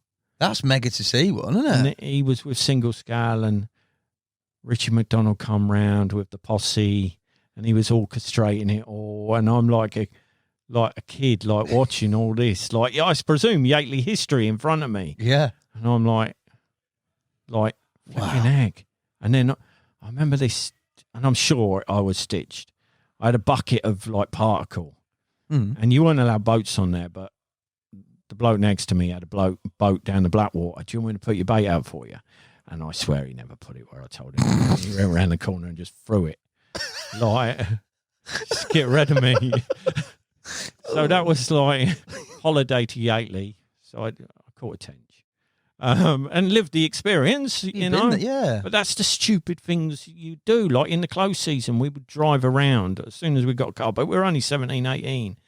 Whole team of us all in the car, just jumping fences, going round famous lakes like Raisbury or wherever. Oh, it could be anywhere. Waltonians, anywhere. We'd try and get in and that was mega. Foxpool, the original Foxpool. Yeah. I think the carp got moved to Horton. That's right. But at the time, they were in there. I've still got some slides somewhere of photos of little black dots in the distance, but Foxpool carp swimming around, and we'd go there and we'd all talk and make plans. We were never going there, were we? But we could dream, and that was the best carp period, without a doubt. All of that, like just being an idiot. And I had caught carp, of course, but my overriding fondness. Yeah. I don't look back on any photos of fish. I'm not interested. I look back of pictures of me and my mates being idiots. Like, that's what I treasure. Far more than any fish. Far, far more. You know, it's all the mates you make. Yeah. You know, and I've learned that on my journey, and it's been a wonderful journey. You know, I don't like go back and say, wow, look at that fish, look how good I am, or anything like that. It's like the funny photo of your mate or anything like that. So that period was just full of fun. I was a young man, no responsibilities. Yeah, of course. You know, you go fishing, you go to the nightclub, you know, you get drunk, be an idiot. Repeat, rinse, repeat. Go to work, try and like stay awake at work. And like, just like, that was that period for a few years. And that was great. And I would not change that for the world. You know, very different today. I mean, a young guy of today, or a girl, they would be better than me in their first 6 months than I was 10 years later. Yeah, it's crazy, isn't it? It is crazy. But yeah. You've witnessed a lot of change in a lot of different aspects over the course of that. But carp fishing, I think, as a discipline, with regards to it becoming more commercial, more people doing it, more involved. Like you said, when you started there, it's just a bunch of sort of misfits. Yeah, just weirdos. Do you know what I mean? Yeah, it was. And I'm sure every lake was just full of weirdos. Yeah. I mean, who goes and lays in the mud? Yeah. Like all year. Like, just when you think about it, you just weird. And then there was no call. You weren't cool. You didn't have like your trendy jumper on. Yeah. You know, no, you just had like just a ski coat. Yeah, exactly. Keep warm. And like stuff like that. You were just weird. And that's why it attracted people I guess could not function properly in society. And then you are selling carp fishing. No, but you met lots of strange, weird people that maybe are not in carp fishing today because it's got too straight, hasn't it? Yeah. You know, but I don't want to be like, anyone listen to this or watch this, say, oh God, moaning, it's bad. It's not. It was just my time. Like, if someone was born today, they'll have their time, and I'm sure they'll find great things. Angling can bring so much to you. It's what you want to find in it. Throughout the course of your sort of carp fishing, talk to me. You said there, Elstow, it started. It was that sort of fledgling time. I'd got into bite alarms and that kind of thing, and then I was fishing for every species. So my journey has been very, just jumping into places. Yes. There's countless places I've caught big fish, but I've never had a journey there. I've literally gone, caught fish, cleared up. I mean, for example, say Frimley. Yeah. I went there. I think I've only ever done a night there. Caught Charlie's mate. In a night? Yeah, I think it was only one night. I was doing a magazine feature, and I arrived, and Chile was opposite. Yeah. And there's like an island or a bar. Yes, a bar. I know what you mean. And the wind was hacking down, and I thought to myself, "Oh, that looks good." I was at Elstow. That looked good, right? And I pushed my barra into the swim that the wind was hitting the top of the island, so it was coming down. So I thought I would get everything moving down before it split. Yeah. So if they decided, I'd get everything before they went left Branched or right. off. Yeah. And I get a phone call from Chile. I want to do you a favour, mate. Then the next swim down. So like that side of the island. Well, I've been to Jedi school. I went to Elstow. I know this. Yeah, I ain't being Jedi'd. Like, I pushed my barra down because he told me he was sweet. And then I thought, nah, you're not having this. Like, you're being mugged. Yeah. I'm sure, because he had a bait right on the tip His of that particle island. bucket man, Mark II. Yeah, and I was like, back up. And I think Chile run me up and said, like, don't you believe me? I said, no, I believe you, but I just fancy this spot. I said, well, it'll be all right if that old muggy common don't, because he was keen for it, don't end up in my net. Yeah. And Next morning, I had to ring him up and say, "No, that old muggy come." But no, I mean, he took it well. And how'd you catch it? Just a boilie, like just. Oh God, I think I said to you, I can't.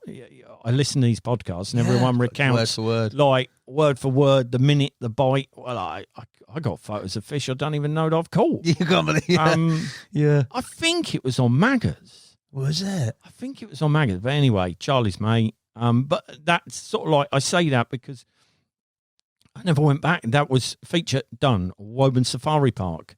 I went with Frank Warwick. I remember we sort of like had in our minds we were going to be eaten by lions and tigers. Yeah. And I catch a 30 out of there. Like, I think the first night, I might have done 2 nights. And then I'm gone.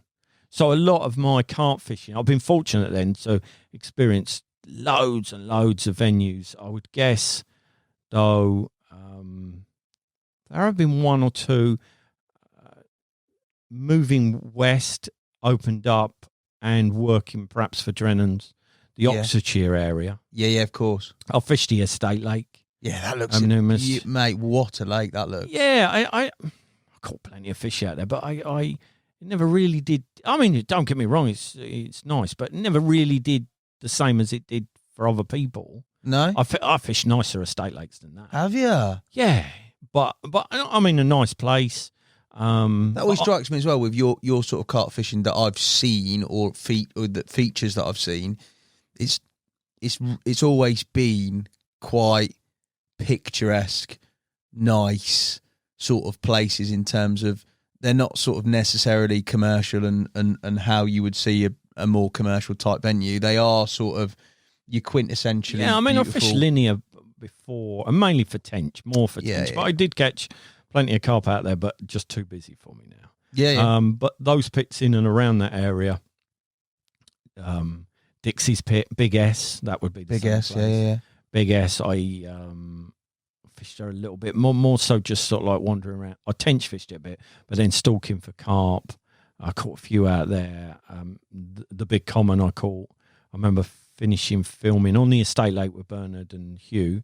Wow. And I had just had a gutful. And of what? Just needed your own fishing? Yeah, just needed my own space. And all I had was a short rod and a centre pin and a barbel landing net. And I walked down and there was all these carp tenting in the Canadian pondweed that had come in on the wind. And so I went down to the shop. They had 1 loaf left. So I grabbed that and I weighed it out. And I just squeezed on a bit of bread or where this was tenting up and I put it there. And then this massive head came up.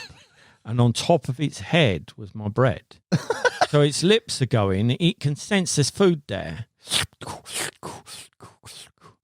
And it's on his head. What the hell did you do? I just, like, for me, I never normally stay calm, but I was very calm for some reason. Just flick it. And no, as it sunk back down, the bread then got in the water and like went like that. And yeah. Down. And these lips just went. And I knew that, like, I was only on mono, that if I let it dive and go underneath the Canadian, there is no hope. Yeah. So I just held it. I just held it on the pin. And I had a solid frame barbel landing it, which was good. Yeah, you need that. Because I could scoop it and it never could propel its tail. So it got no energy. So literally I held it had a bit of a thrash, but it couldn't move its tail in all this weed. You just scooped it? Scooped it. How big was it? Terrible with weights. I think it was a 39. Jeez. But one of the prize fish of Oxfordshire. I fished a lake nearby that, like Tell refers to that as the Big S. I think he refers to another lake not far away, the Nature Reserve. Yeah. He calls it. Well, I was actually tench fishing there prior to Tell. This was before Tell's time fishing it, and with my old mate John Everard, and we'd baited a spot each, and he said he'd seen carp. I only think there were 2 there. Some people say 4. And he said he'd seen it over my bait. So I said, next time I get a southwesterly, I'm going carping. And I went down there and just lowered down the bait. I think it was corn. And hid myself away. And then in the morning, I I caught one of those fish, which is a gem. It's in Tell's, I think it's his first book. Right. I might be holding it the old banjo style. I'll have to get it out in pursuit. I think it's 37, but a magnificent creature. Mega. And the funny thing with that is my mate Johnny Everard come down, we took the photos, and then we're not going to catch the other one. We've been in the water and everything, so let's go and do some proper fishing. Let's go tench fishing, float fishing. So drove off, went round Linear, all the other places around there. Couldn't find anything we were happy with, so let's drop back on the old nature reserve. And so I get in my swim, centre pin, 7 pound double strength, float fishing. And my float starts, and I think, tench, slips away, strike. Nah, it's the other carp, isn't it? No. So if I'd stayed, it just spoiled me. Did he? Spoiled 7 me. pound It would have double been, strength. it had been the common, and it just spoiled me out, and and I had to clamp down in the end and just break me. It was hilarious.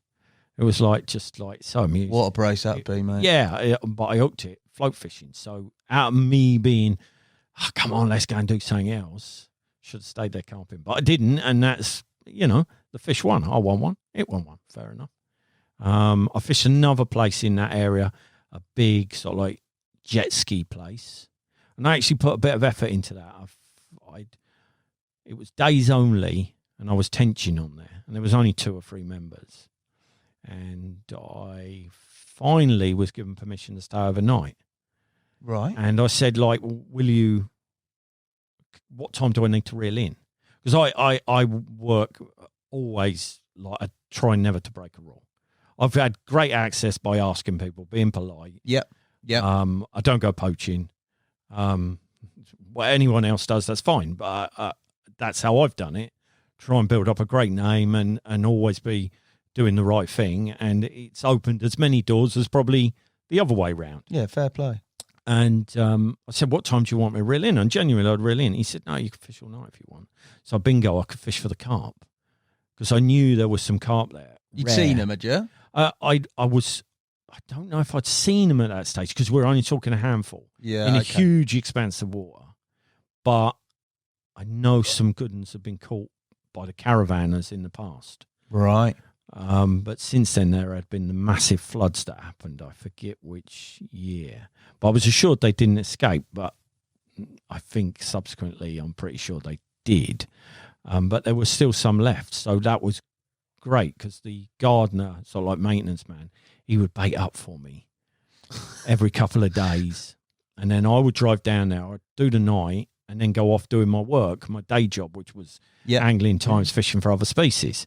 And I caught fish up there to 37 odd. But rare ones, never been caught, like chestnut colour. Mega. Just mega fish. So Oxfordshire would have had a role in it. I also, back over this way, and still to this day, I fish. I haven't been there this year, but I fished one of the lakes. But there was 2 lakes back over this way. One a 20-acre odd gravel pit.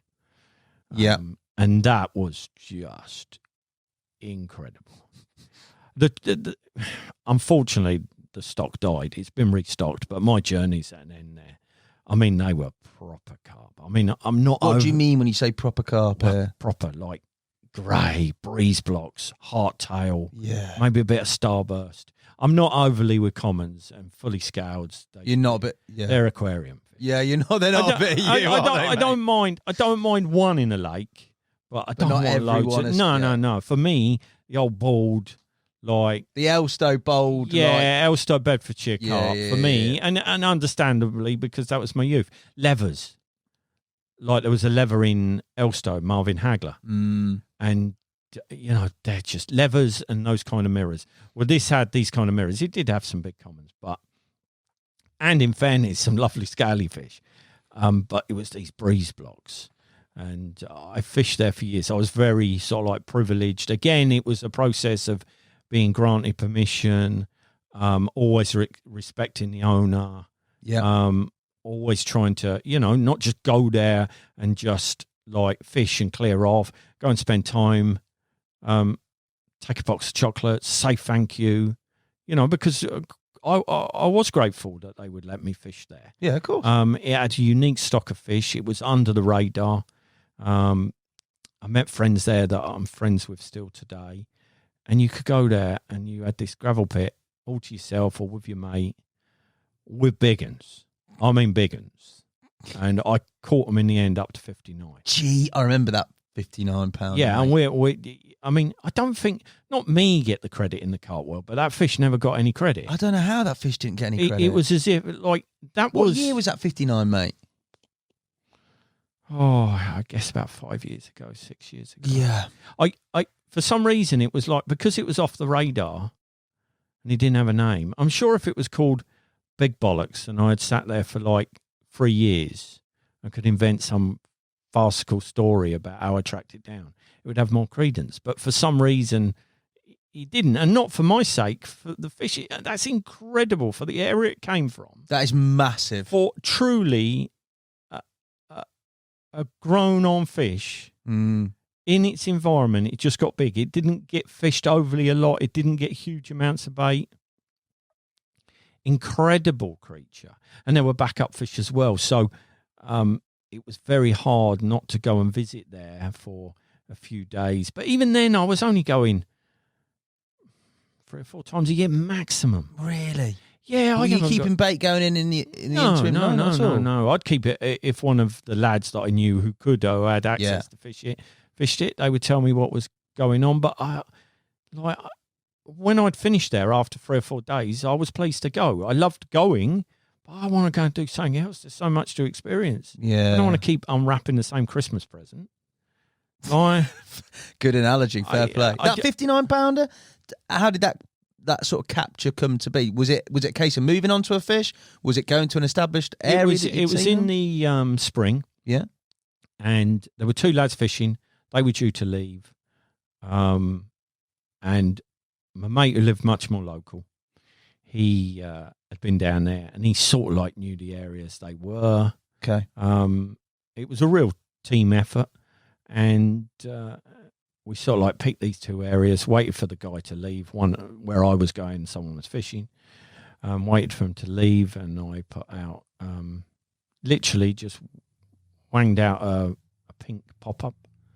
And, just looking for an early bite, perhaps. Mm. And there's big fish there, but there was plenty of other fish playing it. And felt good, and then it kited. There were some islands down to my right. Went down those margins, and I knew if it went round the island, I'd be stuffed. So I held it a bit. Felt pretty big, and then it came in down the margins, and my margins. And what I never realised, and I never checked, down those margins over the winter, a tree had fallen in, like loads of branches. So I'd never have risked that, but I just reeled it through it. So destiny was on my side, and I somehow I got it through the woodwork.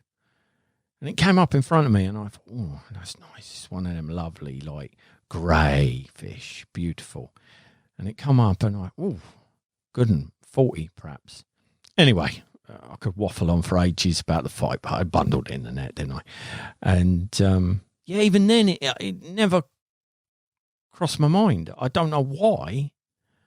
And I managed to heave it up onto the mat, and I weighed it, and my scales are very, very old Nashy scales. This is not a plug, it's genuine. Like original, like hooker scales, and they don't go up to, I think they go up to 60 pounds, 50 pounds, sorry. I think they go up to 50 pounds. Anyway, they're old Nash scales. I hoisted it up, like on the bar, and they just had bottomed. And I was like, what's gone wrong here? Where's it caught? Then I thought my scales had broken. Yeah. And then it just dawned on me. And at that point, then I'd like lost it a bit. My mate Phil come round, and I had some scales that I'd take shark fishing and stuff like that. Yeah. So I let him take control and sort it. And it was the big mirror in there. And it was at his prime weight, the biggest weight he ever got to. That's massive, I caught it at mate. the perfect moment, 59. So I don't believe I'll ever catch a better carp. Not for the environment or the story. It was as good as I don't think I'll ever better it. Who knows today, carp are growing so big, but for me, that was probably the pinnacle of my carp fishing. That was a special carp. I mean, I'm not... That's an incredible fish, man. I thought it was longer ago than 5 years. No, I don't think so. I mean, that year was crazy. I caught so many big carp all over the place. Like, not just one venue. I think I had 40s out of 5 venues in a period, up to 59, and multiple other big fish. You know, just huge fish. There's always periods I've had it in my pike fishing, my barbel fishing, my carp fishing. There's a moment where you have to capitalise. I remember once pike fishing, I went 13 trips pike fishing that one winter, and every trip I at least caught a 20 or bigger. Like, that's ridiculous. But only because it was the time to go. That window, that 18 months, everything had come to its pinnacle, a crescendo. And another lake that I still do fish today, a big deep chalk pit. There was a fish in there, the Sergeant, and I'd never caught it. And I actually caught it that year as well. I think it was just a fraction under 45. And that was a big deep chalk pit. And I still go over there, but I mean, I've not been well enough. I don't like getting too many bites. And oh my God. What, was there a good head of fish there? Was there? But if you feed them, it can be carnage. And I don't want loads of bites. Like, I really don't want loads of bites. 3 or 4 a day. I don't want like casting out and holding my rod like a quiver tip, and it just goes round in your hand. And you got a 30-pounder on your end. That's not a bit of you, no. No, God. No, I don't like. I'm not particularly keen on night bites either. No. But when I get in the old bag these days, it's like, I mean, if there was one bite and it's a special fish, like, you'll take it in a night. Yeah, and I'm not knocking 20-pounders or doubles or anything, but you're all right. I'd rather catch them in the day so I can see them and everything. It's a load of old faff, isn't it? So, like, overrated. I've got to build myself up for a journey there, because, like, you have to feed a lot of bait and you will get a lot of bites, most times. And but that year I caught the Sergeant, so I was pleased. And it sort of like teaches you as well, though, that be careful what you wish for, because the moment I'd caught that, the lake never was the same again. Every time you catch a huge fish, the journey, whilst it not be completely over, for me, it's sort of like... Yeah, I know what you mean. Never the same. Yeah. So we always strive to be better. We always strive to catch that fish. But on both them scenarios, sometimes, of course, you're going to try to achieve both. But sometimes you drive away and you go, do you know what? That'll never be the same again. Yeah, definitely. So I fished a lot of different venues over the years for carp. I've been very lucky, caught a lot of big carp. And by moving west, then all of a sudden other places opened up. Down that way, it's more estate lakes. Yeah. Beautiful estate lakes. You may or may not have seen Jade Lake, which is in Yates' Secret Carp. That's where I filmed the second sticky film. Yeah. Now, that is a beautiful lake. I would have that you mentioned the estate lake, obviously the Oxfordshire estate lake, Jade Lake. Better. Another stratosphere. Really? Yeah, to me, yeah.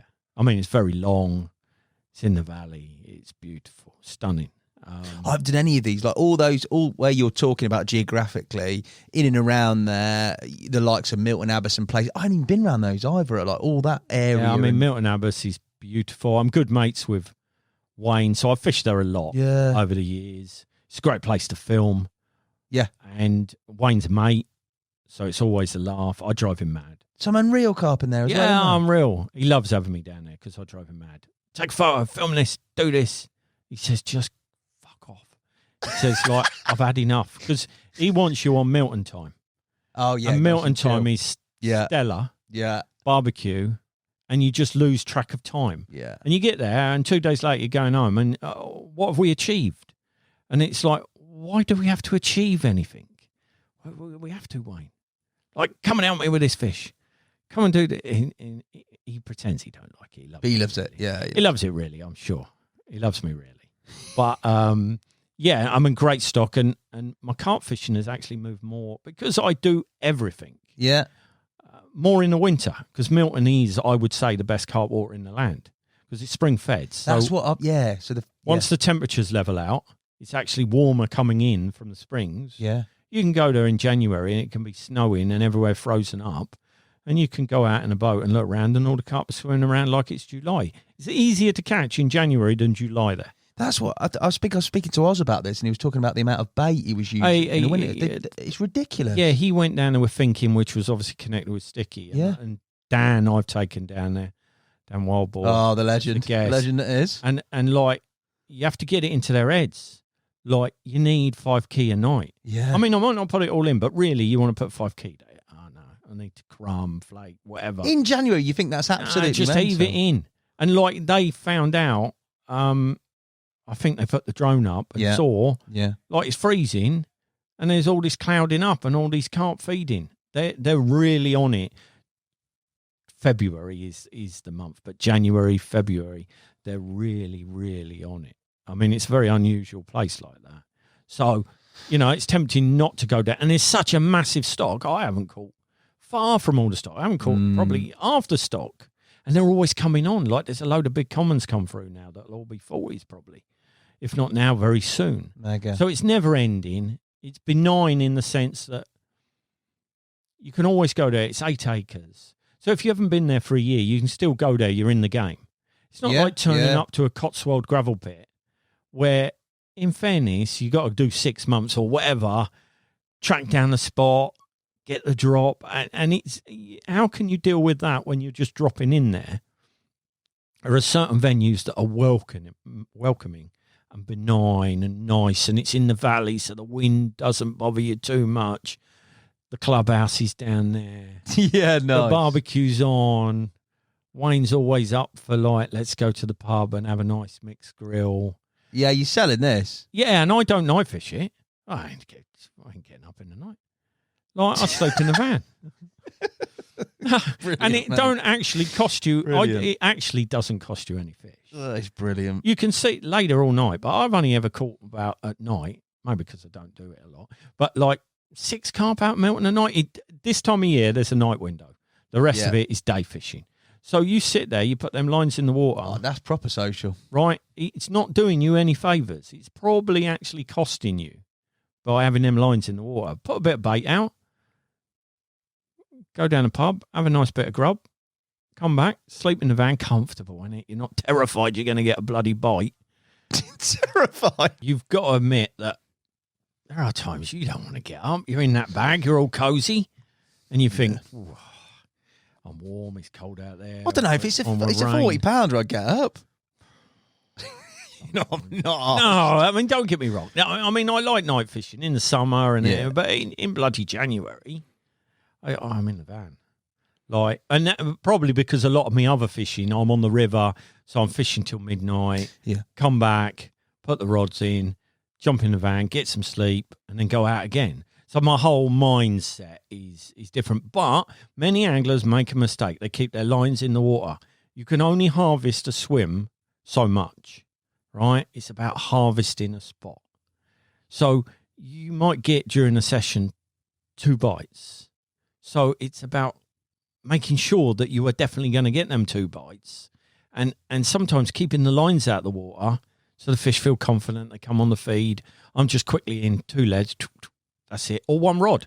I fish more often. I fish more often 1 rod than I do 3 in my carp fishing. So very different than the Elstow days. But a lot of those lakes, I mean, you couldn't put 3 on the spot. I mean, it'd be insane if you went to Milton and put 3 on the spot. You probably wouldn't get a bite. I mean, it just wouldn't work. You're fishing slack fluorocarbon lines pinned down, and if I drop 1 rod in there and it's right, why do I need 2? Because what happens is you put 2 just off the main spot, so you try and squeeze 2 in, don't you? Yeah, of course you do, rather than 1. Yeah, it's like my barbel fishing, even on rivers like the Trent, the Wye, stuff like that. As soon as I found where that spot is, 1 rod. Yeah. I'm fishing properly. I'm fishing hard. So, although I joke about not wanting to get up, it plays into my hand because it's day fishing. And you can say, I will move, but everyone waits to see at bite time. Of course. Like, I just wake up and I go, what's going on, boys? Like, show me. And I'm waiting for the fish. Bit of colour come up, bubbles, fish shows, whatever. I'm free, aren't I? I might have put a bit of bait in one swim. But you're not committed. No. I'm on the old Nash barra, power barra. Blatant plug there. But that's a good bit of kit. That is the best barra on the market. It's a good bit of kit, I've got another one, and that is fantastic. I will fully admit, I first said I would never use a power barra because I'm an old man, but I was straight on that. Yeah, no. I was glad when Alan sent me one. Top bit of kit. So I'm on the barra, and what about in terms of carp fishing now for you? And obviously you've seen a lot, you've done a lot. There's been a lot of evolution, a lot of different sort of styles of angling come into play, a lot of different types of venues. But for you, your mindset when it comes to carp fishing, I'm guessing that you sort of periodise your year around optimum weights, optimum times, optimum feeding times at which on venues you know fish well, things like that, where it's going to be. I'll pick the species to the season. Yeah. I'll pick the venue, the right venue. I mean, Milton's unusual. It's winter carping. So, a lot of it these days, you can look brilliant if you're on the right venue. Oh, yeah, 100%. Let's get real. Yeah. If you're on Milton, I can look like a right Jedi. If I decided to fish there all winter, yeah, I'll be like winter hero, wouldn't I? But it's not me, it's the venue. So a lot of it is the effort you find to get into these venues. And people say, it's all right for you, you get... Wayne never got me in because I was a well-known angler. I mean, he made me wait ages, man. It was like I was pike fishing with him and I didn't have a ticket. You just have to be respectful, put your name down, try and be a decent person and try and put stuff back. To be fair, being an angler sometimes it works conversely the opposite. Yeah, and so many people just take. I try genuinely for all the people that help me to try and help them back. And it's amazing then how the doors open. So it's getting on the right venues. I'll try and pick the species depending on the conditions. Yep. And that always helps because in my world, it's always May. Yeah, of course. It's always May. Of course. Yeah. Because I'm matching everything up. Yeah. I still make mistakes all the time, but I'm in the game, and Yeah, of course. There's no way I'm going fish for something that I'm just camping. We don't need to, do you? No, zilch interest. So my carp fishing, I ain't bothered about the size. You want a nice fish. I value solace over a specimen. Yeah. I value how I fish for them. I like that. If I can catch them on the float, that's wonderful. I do fish with alarms and sort of high-tech gear. I have very basic rigs. It always strikes me as that with bait and with rigs, whenever I've seen anything you've done, and you've done obviously a load of video content on YouTube, you've done all your features, it always seems strong, safe, but very simple, mate. Very simple. It's just have a sharp hook. Don't tangle, right? And just focus on finding the fish. That is it. I have fished with brilliant carp anglers. Brilliant that aren't in the public eye. Yeah. That are every bit as good, if not better, right, than the ones in the public eye. Don't tangle. Sharp hook. Just basic. And just keep putting it on the fish. Bait. Yeah, loads of companies. You'd use Scope X Squid. Last few years, me on the krill, they're all great. I don't complicate my mind with any of that. I'm clear how I fish, and this is the ethos for everything. I have certain ways I fish, and I just fish like that. And in carp fishing, so far as I've seen, we've sort of prioritised rig mechanics over stealth. Yeah, definitely. So for me, I'd rather get the bait in the water, and if the carp doesn't know, I'll drop one rod, I'm happy, right? If the carp can't see the rig or don't know there's a rig there, he's a mug. He's feeding, he's having it. Yeah. Right? If you make so much chaos, and you got all this gubbins up the line, then of course you got to have it spinning 360, ramming it in the gob. Because he's it's pranged out. You've told it, it's been fished for. We seem to have completely lost.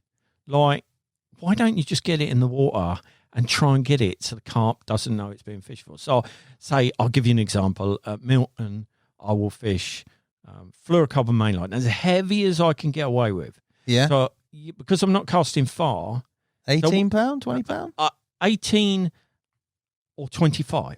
25. And 25 is a horror for casting. It's an absolute bag of spanners, isn't it? Horrendous. But I can get it 50, 60 yards. It will sink. It'll be like I'll have a leader off my rod tip. Right? I can't if it's thick weed because it just buries in the weeds. Nightmare. But in the winter, the weed's not there. I want it pinned to the bottom. I fish very, very heavy fluorocarbon that most people won't deal with because it's a nightmare. Right? But I want that stealth. I'll go to a very basic rig. I'll probably fish a helicopter rig like at Milton because I might be dropping a hard spot or silty spot. And I can't be faff with keep changing stuff. Helicopter, I can move the stop up and down. And because I'm fishing fluorocarbon, I like it how it lays as well with a helicopter. I think it lays better. I want a fluorocarbon hook length as a general rule if I can get away with it. Again, because I don't want the carp seeing it. And I'll fish a wafter. And I'm using a wafter over the top of the hook because it's hiding the metalwork. I mean, I've heard so many times people say, carp can't see the hook. Well, why you bother camouflaging your lead, your hook length material, and every other bit of thing? There's a bit of metal sitting there that, like, is in most situations glinting, but they can't see the hook. They can see the hook. I've spent hours, days with barbel and watching them, and like, I would camouflage the hook. I'd get, years gone by, and use marabou. Yeah. Fly time feather. And I'd whip it on the shank so it would just look like silkweed. Or I'd put a caster down the shank. Just anything to break up that profile because they could see it. I spent hours watching them. They'd come up to it. If you could camouflage the hook. The reason why pop-ups, in my opinion, work so well. Because they can't see the hook. They can't see the hook. Yeah. It's nothing to do with anything else. Look, there's Ronnie's scaffolding rig or whatever, like, all these rigs, man. And, I'm not saying they don't hook the fish and the good mechanics. Yeah. But the biggest thing of a pop-up is as that carp's coming down, it's hiding the metalwork. I'm convinced of it. No one will have me think anything else. So my approach is to fish with it ain't seeing a load of scaffolding in there. Like, and it comes in, it feeds, it feels comfortable. It's looking, is there any line around? Nothing like that. No, okay, we'll drop down. I mean, there's no absolutes. So if you're fishing a lake with loads of doubles and 20s and you've got 3 on the spot and you're bombing them with bait and that's the lure, then things are slightly different. Yeah. But in my world, and in my world for nearly everything I fish for, just prioritize them not knowing you're there first and foremost, and then everything's so much easier. Maybe I'm wrong. I'm no expert. I'm a jack of all trades, master of none. You said there your preference is to fish helicopter style with a wafter on the deck. Do you think that is for you just because you've had success using that sort of setup and method, or because you don't like really using pop-ups, or what? What's the... No, I've got no problem in the right circumstance using a pop-up. Yeah. It was only a demonstration of the... And I would happily put on a Ronnie rig, right? Because it works, because the scaffolding is hidden. Yeah, but because it's a pop-up. By the pop-up. Yeah. But there's no way I'd fish all that scaffolding like next to a bottom bait. Wafter or a bottom bait. No, I wouldn't. Now, of course, people can say, I've caught this and I've caught that. Like, the way I see it is every expert you will get in here. Yeah. Right? All catch loads of carp. Yeah, all different. And they all have a different rig. Yeah. So what does that tell you? They all work. Yeah. So a lot of it's showbiz, isn't it? Yeah. You know, it's marketing and showbiz. showbiz, mate. Yeah. Because they all catch, and someone come in, I'd use the slip D rotator, double claw hook or whatever, and he's using the bobbins rig or I don't know, like, and they all, you caught loads, mate. You caught loads, and you use a solid bag, and But I think you're definitely right. There is a lot of, and you see it when you go on venues, you see that sort of watercraft, just general sort of those basics that you learn when you sort of as a kid, and you absolutely have a nightmare because you stumble over your own feet and you put your shadow on the water and you spook a load of carp, or you see that sort of basics generally being not prioritised and sort of neglected, whereas the sort of flip side where you see nowadays a lot of spomming over the top of free rods on a spot and Ronnie rigs and fishing ultra tight and all that style, because it's very much on vogue. You see that being prioritised, and the reason to not catch him because of the rig mechanics or because of whatever choices made baiting wise, rather than maybe if you'd have done that in a more subtle manner, instead of free rods, fish one rod, instead of fishing tight lines, fish slack. Again, you don't know, but I get what you're saying. I'd like to stress though, travelling around being there's no absolute. Of course not. So I can only have like what I do 90% of the time, and there's always going to be times then I throw all that out the window because something dictates different. I can have all of these, and if I turn up at Brasenose and I haven't managed to get my bucket in any good swims, then I've got, no matter what I do is helping. So we're all, I'm not fishing those venues, so just ignore me if you're going down Brasenose or places like that, because that's not where I go. So I can only reflect my experiences, but you listen or read a lot of anglers, and they put their experience as absolutes. Right, and there is no absolute in angling. I can only tell you what I think. If you possibly can, get your stuff in the water without the carp knowing it, and you'll stand a better chance. But what's against that is some venues where they're super hungry, you want to bang the drum and whack them on the sound the dinner gong and let them know that. Let them know you're there. Let them know that you're there, and you bosh out a load of whatever carp or munger, whatever it is, and so everyone should just what works for them. But I think we have completely gone away from stealth. It don't exist. It's no longer. It's like, oh, does that rig work? And we start like pulling it over our hands, and it don't matter if it had like, I don't know, like a JCB connected to it. As long as it pulls into your hand, that's great. Me, I don't want to see the metalwork. So I quite like pop-ups because you can't see the metalwork. But that's how I pop up. If a carp could swim around on its side looking, you'd never get a bite. Never. Because flatfish, halibut. You never get a bite on the odd. Because you could have all the mechanics in the world and it wouldn't work. If it could go like that and go, I ain't having that, mate. But it don't, does it? Because it comes down, it loses track of it, it can't see the metalwork. Wallop, all over. Wallop, it takes it. You're going to have people writing or whatever. No, I think that's the beauty. That's the beauty of fishing, though. You've done a lot of fishing. You've done a lot of carp fishing. Your observations. That's what people want to hear about. Whether they take that, whether they don't. That's completely. Well, barbel fishing taught me they see the metalwork. Anyone who says they can't see a hook is talking nonsense. They see the metalwork in clear water, in rivers, coated hook lengths. Deaf. In the daylight, they can see that coated hook length, and they're wary barbel. Let's just say they come out and you fish coated hook length and a hook laying there and a boilie. Someone's going to say I've caught 10 like that, but I can only tell you I've seen. That's what you've seen. I've seen it on Bristol Avon, on the Stour, on the Hampshire Avon, on the Ouse, on the Lee, countless times. If you can, so you could lift your rig out and you can change something and you can lower it back down, which you can't really a lot of times in carp fishing. Yeah, of course not. And I used to spend ages on the Bristol Avon, lift my rig out, change a component, lift it back, and you change one thing, rod go round. And people would have, like, the barbel are all feeding. And they ain't found the bait. They found your bait within 30 seconds. They know what your bait is. If you don't get a pick up as soon as that shoulder barbel are feeding, within 30 seconds, 1 minute, they've done you. They clocked you. Now you've got to hope to come at it together. And it's a competitive job. And competitive scenario overrides it. But while there's one at a time, he's done you. And they'll leave a little area. And you reel it in, you change something. You reel it in, change something. And then all of a sudden you get the magic thing. Wham, he's at it. That's not because he's just found it. That's because he didn't believe there was a hook there. Yeah, fair. One chapter you haven't talked about carp fishing is a record, mate, or a record you held. I've had two carp records. One unofficial, one real.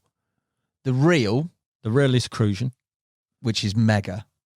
That was what did it weigh? 499 grams, I think. 2003. 2003, yeah. So I say all this about different stuff, and then I caught that on a short little bolt rig. A bolt rig. A bolt rig. I sent Martin crucian Bowler. fishing to hell. That is. At the time, everyone float fished and everything. Yeah. And Marsh Farm hadn't come on the scene. Oh, I think they all sit there in bivvies now. yeah, I bet fishing they with probably do. crucians. And so no one had done that kind of fishing. And I had fished it a year before with Ian Welch, the guy who run it, RMC. RMC, yeah. And you'd sit there and like there was hardly any crucians because these crucians had been moved to the summer pit, but there was a few left that were big on Eversley. And you'd sit there and if you've been up all night and it multi floats in front of you where your eyes are crossed, you get a bite at 3 in the morning, it ain't going to work. So the next year I'd sort of like thought to myself, it ain't going to work. If I can get on this, then I would fish differently and like little shorter clemp feeder or a lead and just lower it down and just wait for him to hook himself. So you get all these liners as they're in because they tip up and they wag their tails. So you get all these little liners and terrible really because I might be wrong, but I think I was the first to send crucian fishing to hell. Right? I did a chapter about it, about sending crucian fishing to hell, and now please Yatesy forgive me in the crucian book, A Crock of Gold. And but what was a real trick is I carry a rake. Very few people carry a rake. So here's a great Jedi trick, right? If you're fishing in the margins, so there, I wanted to catch them. So I'd rake my spot very close in. Crucians don't go too far down the shelves because the tench are there. So you want the crucians will come even closer because you want to avoid hooking the tench. And I'd rake the spot. But then when I'd leave, everything I'd taken out, I'd throw back in. Oh, right. Because then anyone goes on that spot, they go, oh, I can't get a bite there.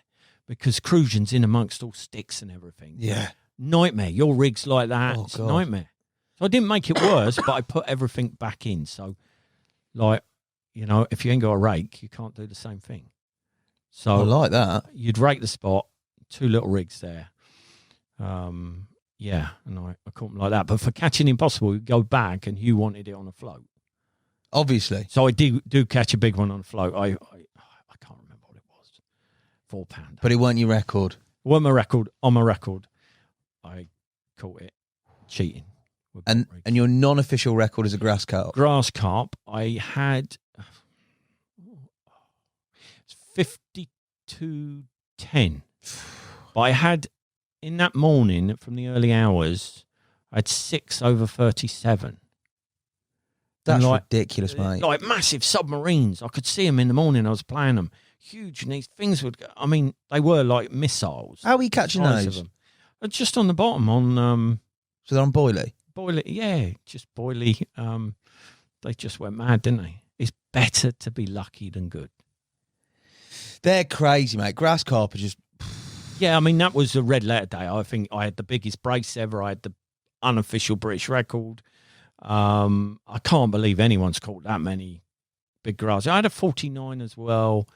Did they behave on the mat or what? Cause they're No, mental when things. they were fine. Do not mess the netting up. Oh, with my God. With a grassy. If you mess the netting up, it's a torpedo. It's gone. But not these things went around, as I found with grassies, not too bad. And then as they come towards the net, you make sure that goes in. Then turn your back to them, and then just a tidal wave comes, don't it, over you of water. They're mental. And then they were calm, and then they were fine. Bloke living local, I kept ringing him up, and he kept coming down. I kept saying, "They get bigger, mate. They get bigger, Graham." And he kept coming down, and it was just I could say I'm a genius grass carp angler. I was on the venue with huge grass carp, and every grass carp that morning Was up for it. lost its mind, Yeah. and felt sorry for an aging, washed up, all round angler. Specimen hunter at this point. Yeah, and like, you can't you put yourself in the right place, right time, Yeah. right rigs, but then a good dollop of luck. And when you're on that wave, keep riding it because it's amazing how it comes in waves, and it's amazing how you have bad periods as well. Yeah.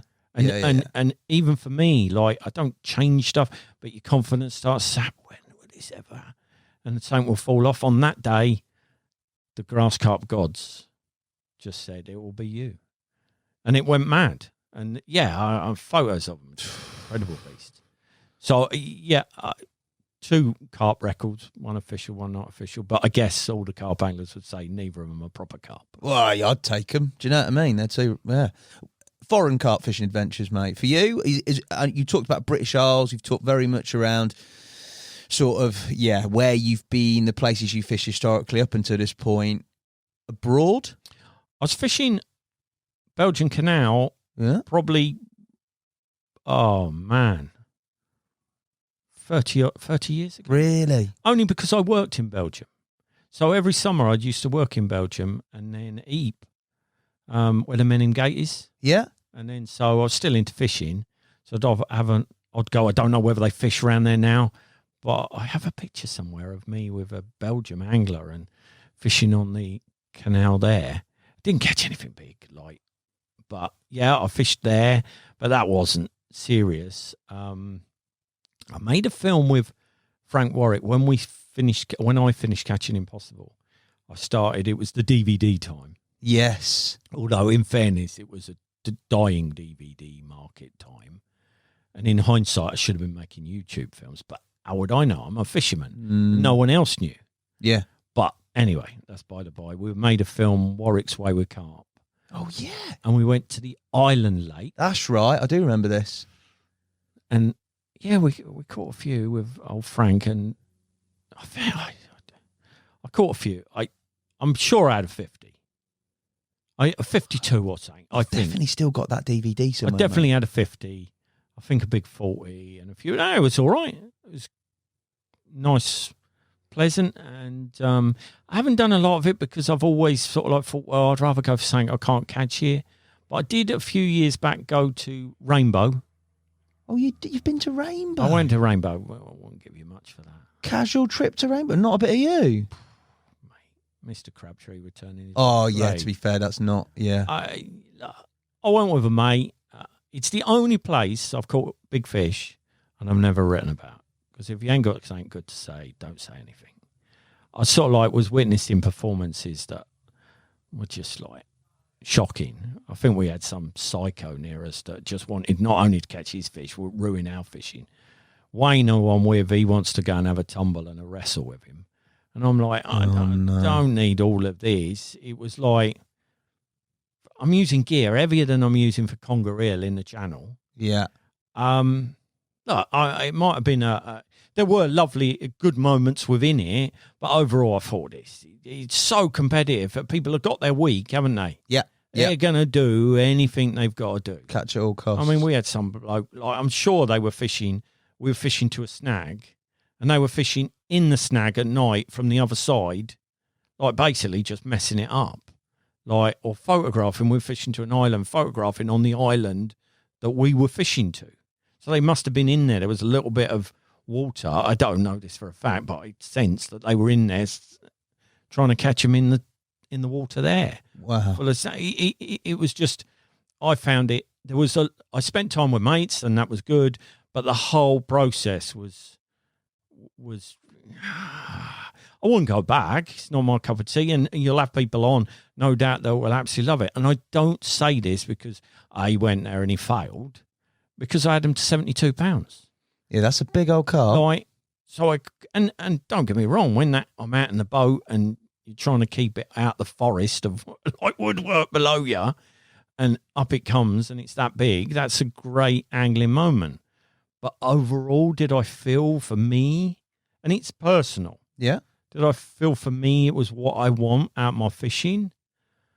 No. I couldn't understand how you would fish there, and if you come back and fish like that in any lake in this country, you'd be shot. Yeah.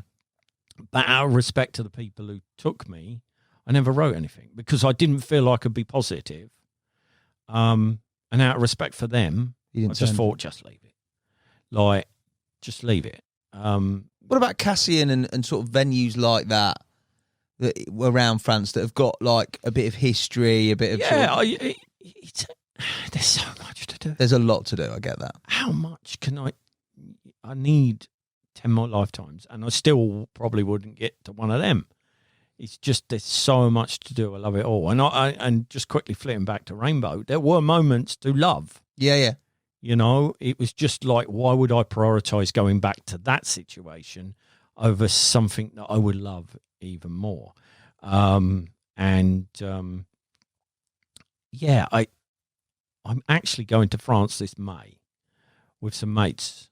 I think Ronnie's coming and my mate Ed. So my Elstow lads. Yeah. And one of them goes over a lot, knows it. Head knows it much better than me. And he's just said, look, oh, we're going. So we're going. So I don't know whether I've got to bring the fireworks. Yeah, could be quite tasty. No, it'd just be a laugh. It'd just be banter, Mickey taking. They're always on. I'm a failed carp angler. Like I'm failed carp angler. That's why if you ask them, it would be like I fish for other species because I'm not good enough to catch carp. Good wind up though. So, no bites on that one? No? You don't bite on that one? You must have heard it a fair bit. Nah, it's nonsense. Too easy. It's just normal rubbish, isn't it? It's just like you can't bite on it. If you're in the you're not in the public eye, I'm in the fishing eye.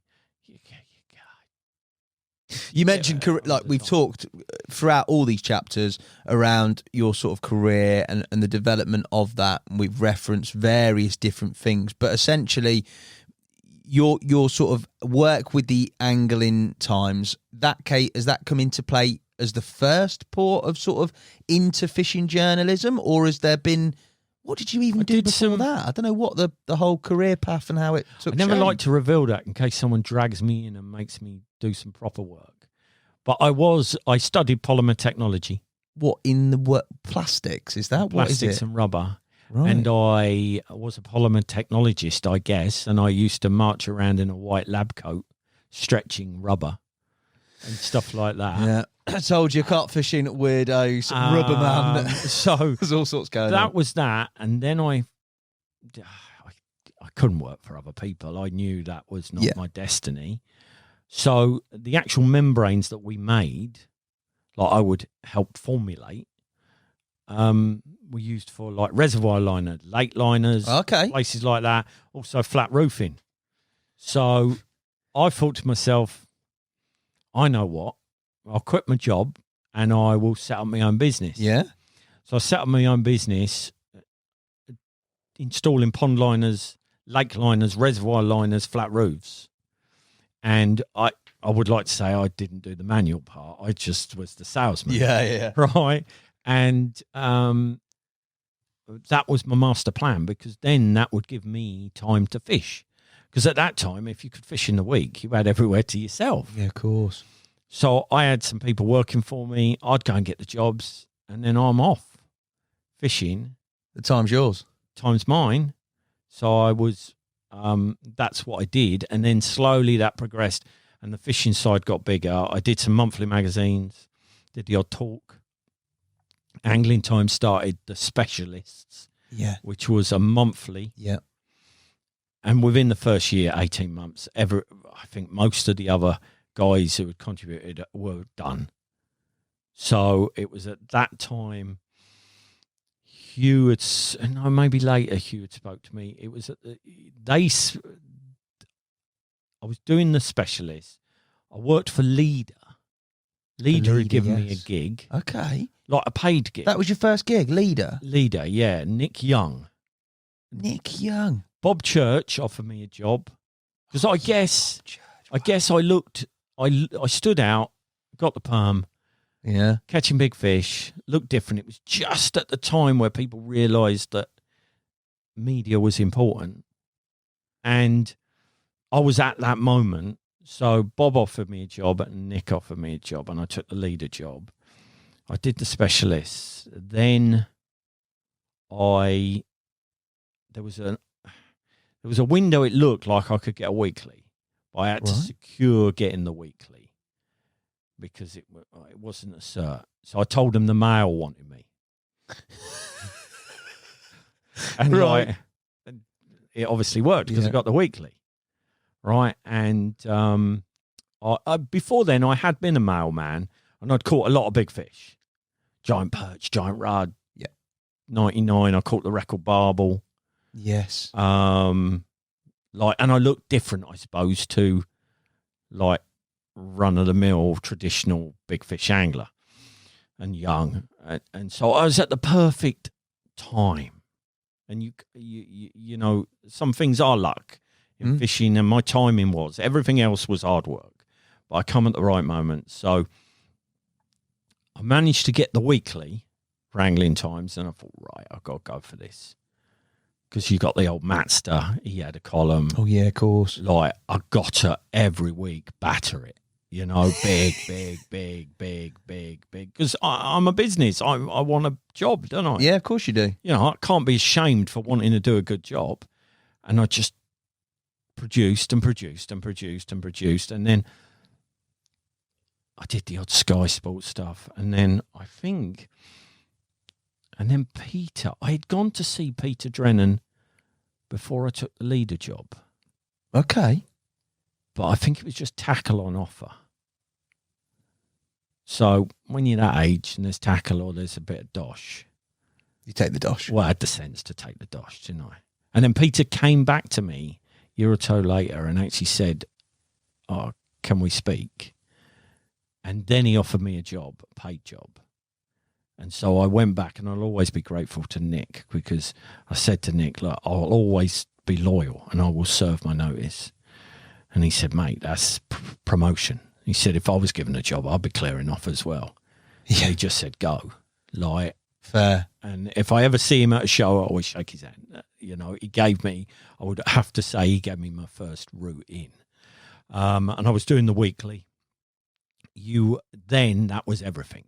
You were like as big as any YouTuber. Yeah, everything. You had everything. Yeah, that was everything. You had the main pages in the Times. So over the years, I was offered, virtually every company offered me a job. Really? And I turned it all down and stayed with Drennan. And that was my rock to then, I had a stable place to do my work for me, Angling Times, Foreign Magazine, any other little things, that DVDs and stuff, books. But you've done it all through the changing of time, haven't you? Yeah, my whole career has been in flux. Yeah. So I like journalism. There'll never be a professional angling journalist. I would hope there would be, but there won't be. No. Like me. Once I'm gone, yeah, you won't get paid to do the job. No. But it was always you. People have it in their mind. You get paid a fortune. You would work for the Times or any other magazine, and you would be paid, but it would be offset that you would get a sponsorship that would then pay you enough to live on. Yeah. So, like, the Times is like covers the expenditure, but it don't line your pockets. It no. doesn't pay a wage, Yeah. and even then, it's expensive, and it gets crazier and crazier. So that was my way in, and I don't know exactly how long, but I was with Peter roughly 20 years. But myself and I think it would be fair to say Terry Hearn, we would have been the first of that era, the first professional anglers, virtually a whole career. I did have another life, but only in my early mid-20s. And then later 20s, 30s onwards. So basically a whole working career, you were a pro. There was John Wilson, but John did it much later. He had a tackle shop. He was a hairdresser. Matt Hayes was different. I think he was a salesman, and then he got into it. What was that like? You and Tell, like being brought in to Drennan and being basically, you're the first two of a kind, sort of full pros. That is living the dream, isn't it? It is, but you don't see it like that. I mean, it's like you still get in trouble with the wife, and you still have bad days. It's like being a football player. I'm sure they don't every morning they wake up and showering going, oh, my life's wonderful. For me, it just feels like, well, this is normal. You just drive around, do a bit of fishing, write a bit of fishing. It's like my normal. Yeah. So it very quickly you normalise it, and it's not normal and hasn't been normal. Yeah. And I know and I appreciate I've been very fortunate, but you just normalise it. And I didn't think at the time, oh, look at us, we're, how special is this? You do the job, and I did the job. I bled. I bled. Oh, no, mate, you were an absolute worker full stop. I got to where I got because for Angling Times and for Drennan, I gave up a huge amount, totally willingly, of my life. And, I would go out, ridiculously ill. I've been out in certain suppositories for kidney stones so I can carry on filming. Ridiculous things. I've got a sign in my garage. Do not go fishing if you are effing ill. And you know what? I don't pay attention to my own sign that I wrote. I wrote it as I come back with kidney stones. Horrendous. They're meant to be pretty painful, mate. I've had it twice. Straight after fishing, twice. Oh, mate. It's like being John Hurt in Alien. That bad? Yeah, mate. There's only two options. You've got kidney stones or you're dying. Is it that bad, the yeah, pain? you'd be howling like a dog. Oh, you'd be on the floor. You will go from there to that. In a heartbeat. And you would just be crawling across the floor. No, it feels there is something trying to come out of you. I think if you Google kidney stone pain, I think even Simon Weston, the poor chap in the Falkland War, got burnt. He said kidney stones was more. A load of people have said this. Like giving birth. I'm told it's the male giving birth. Yeah. It's like, but it's a horror story. Like, I've had that twice. And like, I've just done stupid things because I'm addicted to angling and I'm also addicted to doing a good job. And that's probably been why I've lasted so long in the industry, because I've never taken it that I'm being employed because I'm me or how great I am or how good I am at fishing, because I'm not. I'm okay at everything. You're pretty. But it's the work. Yeah. That no, is mate, you're an the absolute worker, and we'll talk about more recent times and you continuing to produce work and stuff in due course. I mentioned Terry there, and we've mentioned John. We've mentioned significant people sort of in and around this whole thing because it's part of your sort of journey and people that have aligned with you. Our own very own Mr. Kevin Nash, mate. You've got an incredible story about meeting him. Yeah, I think I've only met Kevin once. It was frightening. This is a belter. It was frightening. I was only young. I was at the NEC when we had, like, they were the big show. Yeah. Everyone was there. Everyone, all the famous anglers were there. And in the evenings, everyone would be at the hotel bar, and it would literally be every famous angler, the collection of all the angling gods. And I was with John Wilson, and we were chatting to Ivan Marks. Yeah, what a legend. Like, what a legend. At the time, you don't take it on board, but we were chatting to Ivan Marks, and then Kevin Nash appeared, and he was chatting, and he said something. He said, "Get yourself over on my stand tomorrow and work for a proper company." Right? Go on, Nash. And I was like, flipping heck. This bloke's like a bit worrying. I was only young. So I spent the whole of the NEC avoiding the Nash stand. Yeah. Like, avoiding it. That has been my only experience of Kevin Nash. That's brilliant, mate. So frightened. A young child frightened. He'll be all over these. He loves a podcast, Nashy. That's straight out classic vintage Nash. It was just because, obviously he was very confident, a well-known angler.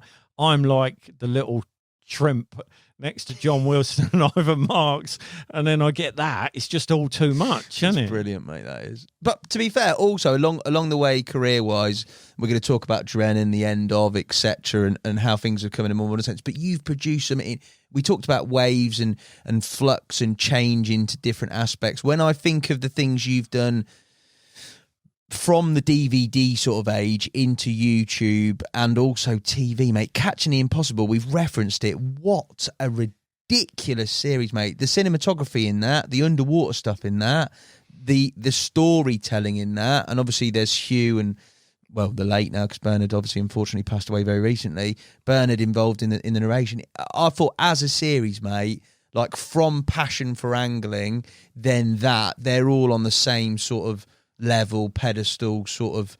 They were mega, mate, inspirational. I've never watched it. So. Oh my God, you need to watch it. Maybe on my deathbed. I couldn't. You have to watch that. Horrific. What do you mean horrific? It's incredible, mate. No, I'm in it. So I'd watch me and go, oh no. That voice, doing my head in. Them like Luton, slight Londony tones. You listen to your own voice, it's a horror. Yeah, it is. So yeah. I've never watched it. It was a very difficult, it was a very rewarding, very challenging, very difficult experience for me catching. You've got to remember, I was doing my day job, which is all these articles, hundreds of articles that has to be produced and trying to make catching at the same time. The pressure of following passion. Yeah, it's massive. Now, it's never a passion for angling. I'm not the character, and I can never be the wonderful character that Yatesy is. Marvellous. And I found, though, that when it initially came out, I wouldn't say there was a massive negativity to it, but there was a slight negativity to it because, it's a shame it's not. Was there? Chris. Was there? Yeah, slightly, yeah. Or maybe I was hypersensitive of that at the time after 4 years of effort. Yeah. Is that what it took, 4 years? Yeah. Painful. Painful. I used to have like counselling sessions with Chris. Really? Because only he would know the pain. What pain? Like, what do you Hugh mean? is a wonderful, but He's also been on the podcast. he's a wonderful, He's a but legend. also a What, a hard taskmaster, perfectionist. What are we saying? Yeah. Hugh is. Yeah, I think I think once he did the Kingdom of the Ice Bear, and there was some kind of mutiny where he wanted to stay there and get frostbite and die, and everyone else was leaving. What a legend. But Hugh is. I think Hugh would freely admit he can be as well an abrasive character. Yeah. Because he wants what he wants. It was hard for me because no one explained to me what was going on. At first day of the shoot, I'm like, what do we do? And Hugh's used to wildlife, I guess, that don't answer back. And like, I ain't got a clue. Yeah. Like, I'm playing this barbell. What do I grin at the camera? Do I, I don't know. No, I was not told anything. So, that was a hard process. There's two sort of like, I'm quite opinionated. Hugh's opinionated. I mean, we've stayed friends. Don't get me wrong. Yeah. There's but it's a hard process. And I think Hugh would admit, two people working like that for that long. It's intense. It's intense. It's like, and he's named it. You imagine, it's following passion for angling. It's called Catching the Impossible, and I ain't caught anything. He's teed that up well, hasn't he? So there's quite a lot of pressure. Ain't there? Like, all of a sudden, I got this bloke out, and he's going to follow passion for angling, and he's going to catch all these huge fish. Like, and naively, I thought, it'll be like passion for angling. It'll be cake and like scarecrow and then the blowpipe, and it'll all be marvellous. And it's not. You go to get the scene, you're waiting. We might not cast out for days. Yeah, it's not like today's filming. You go out, whatever happens, it happens. You put it together. I'm not saying it's any worse. We're waiting for the sun to come out. Rise in a beautiful like orange sky. We can't cast out for 2 days beforehand because we'll annihilate the swim. So we just wait. And I'm thinking, I've got to get angling times done. Oh my God. I've got to catch this incredible fish. Otherwise I'm going to look a right mug, ain't I? The impossible. Yeah, and things go wrong. What went wrong, mate? Just things go wrong, like light or... Yeah. When I catch the 5 pound perch, yeah, like I've been far harder than I'd thought. But as soon as you turn cameras on, it gets harder, doesn't it? And I caught that the evening before, a big 4. Bear in mind, we'd been going 2 years or 3 years, I don't know. And you went, light's not right. So light's not right. Yeah. So I've just caught everything we want. Monster.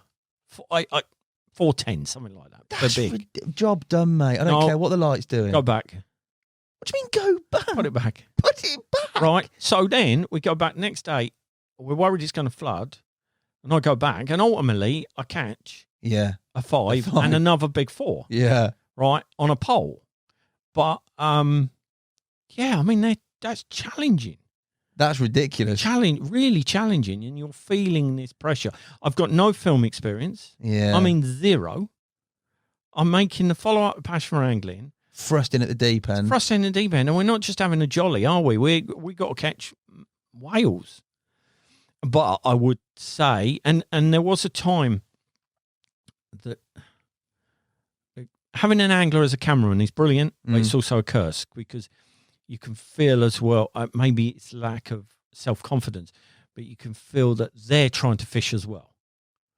So why don't you move? Or there's stuff. Right. So at the end of the first year, I did say to Hugh, look, Hugh, it needs to be like, it's my journey. Yeah. I will go backwards to go forwards, but I've always delivered. I said, I can't, this is my fault, but I can't take on board you and your fishing. Now, I don't know how Hugh took that, but it had to happen because I can't. Once someone else starts saying reel that in, cast that out, it all goes wrong. It's my journey, and my journey's always worked. Yeah.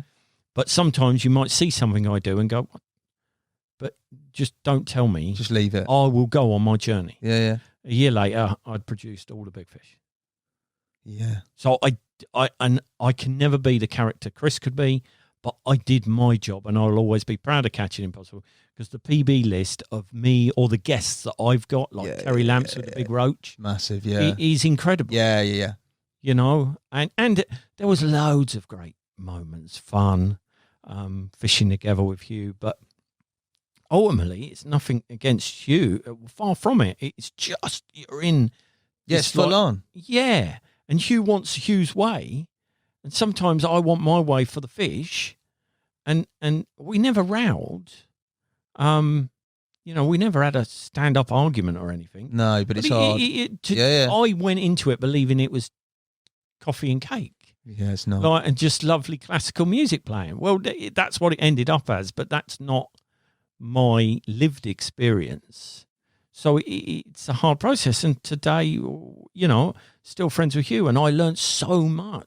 You know, that apprenticeship. I've served so many apprenticeships with greats, like Bernard Cribbins. Yeah.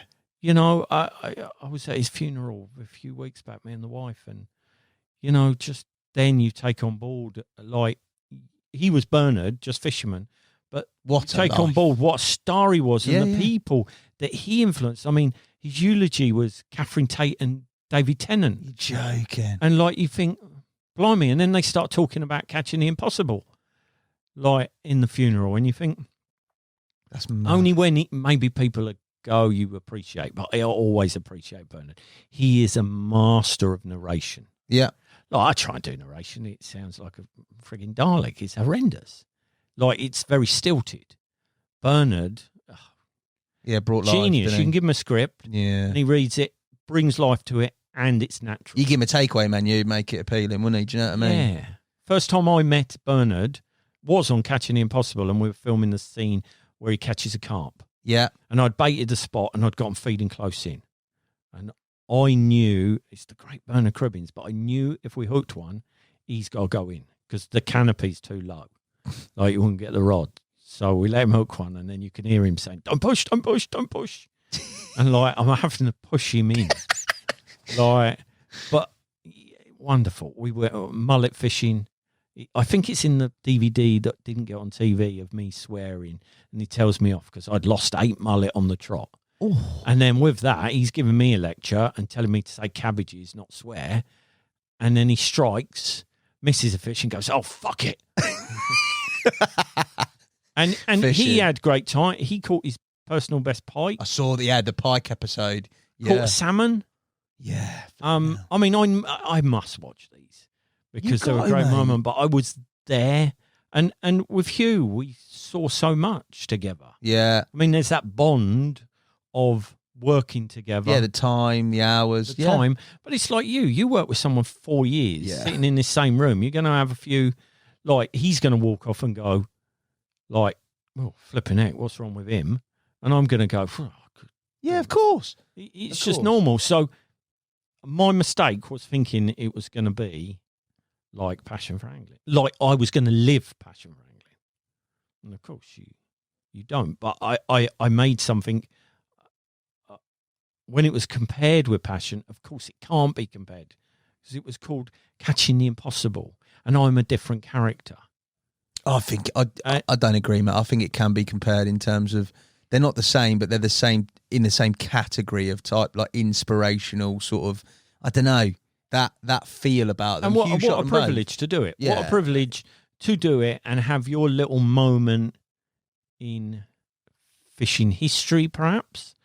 And what I found hard, though, was almost afterwards, because I was still relatively young, and I straight away went into making DVDs because I was desperate for it not to be the pinnacle of that part of my career. Okay. I don't know if that makes sense. Yeah, that does make sense, 100%. But I was desperate for it not to look back and say that was it. That was it, job done. Because it felt too young, and that was it. It was no. You're never going to be having budgets like the kind of.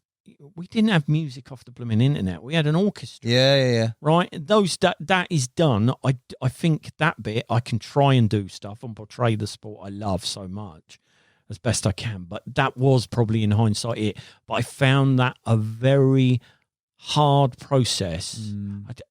It might sound like madness, but that's the truth. I found it really hard. So I instantly went with my mate and we sort of like taught ourselves to make DVDs. Because almost I needed to not think it wasn't the end. Yeah. Because I was young still. But overall, it was a hard process. If you speak to Chris, he would say, like, passion was the worst days of his life. I know he would. Right? He might not say that on his podcast, but he's a lying git. Right? And, like, there were some of the darkest days. I mean, I'll give you I'm waffling on for ages, but we had to go filming with John Wilson, Hugh Miles, and Bernard Cribbins, and me, right? So we got 3 silverbacks there. Yeah. Right? And me. I said, look, I've got to get me Angling Times article. I'm desperate. So whatever happens, I've got to get that. So all the time we're there, I think 3 days, I'm like, got to get this. I've got to deliver the deadlines. Right? I said to John, do not tell Hugh anything about filming. Because John had the hide of a rhino, right? So I said, don't bring out anything. We turn up. Oh, no, first comment. He brings out like a script of where all the best shots are, like on a piece of paper, and hands it to Hugh.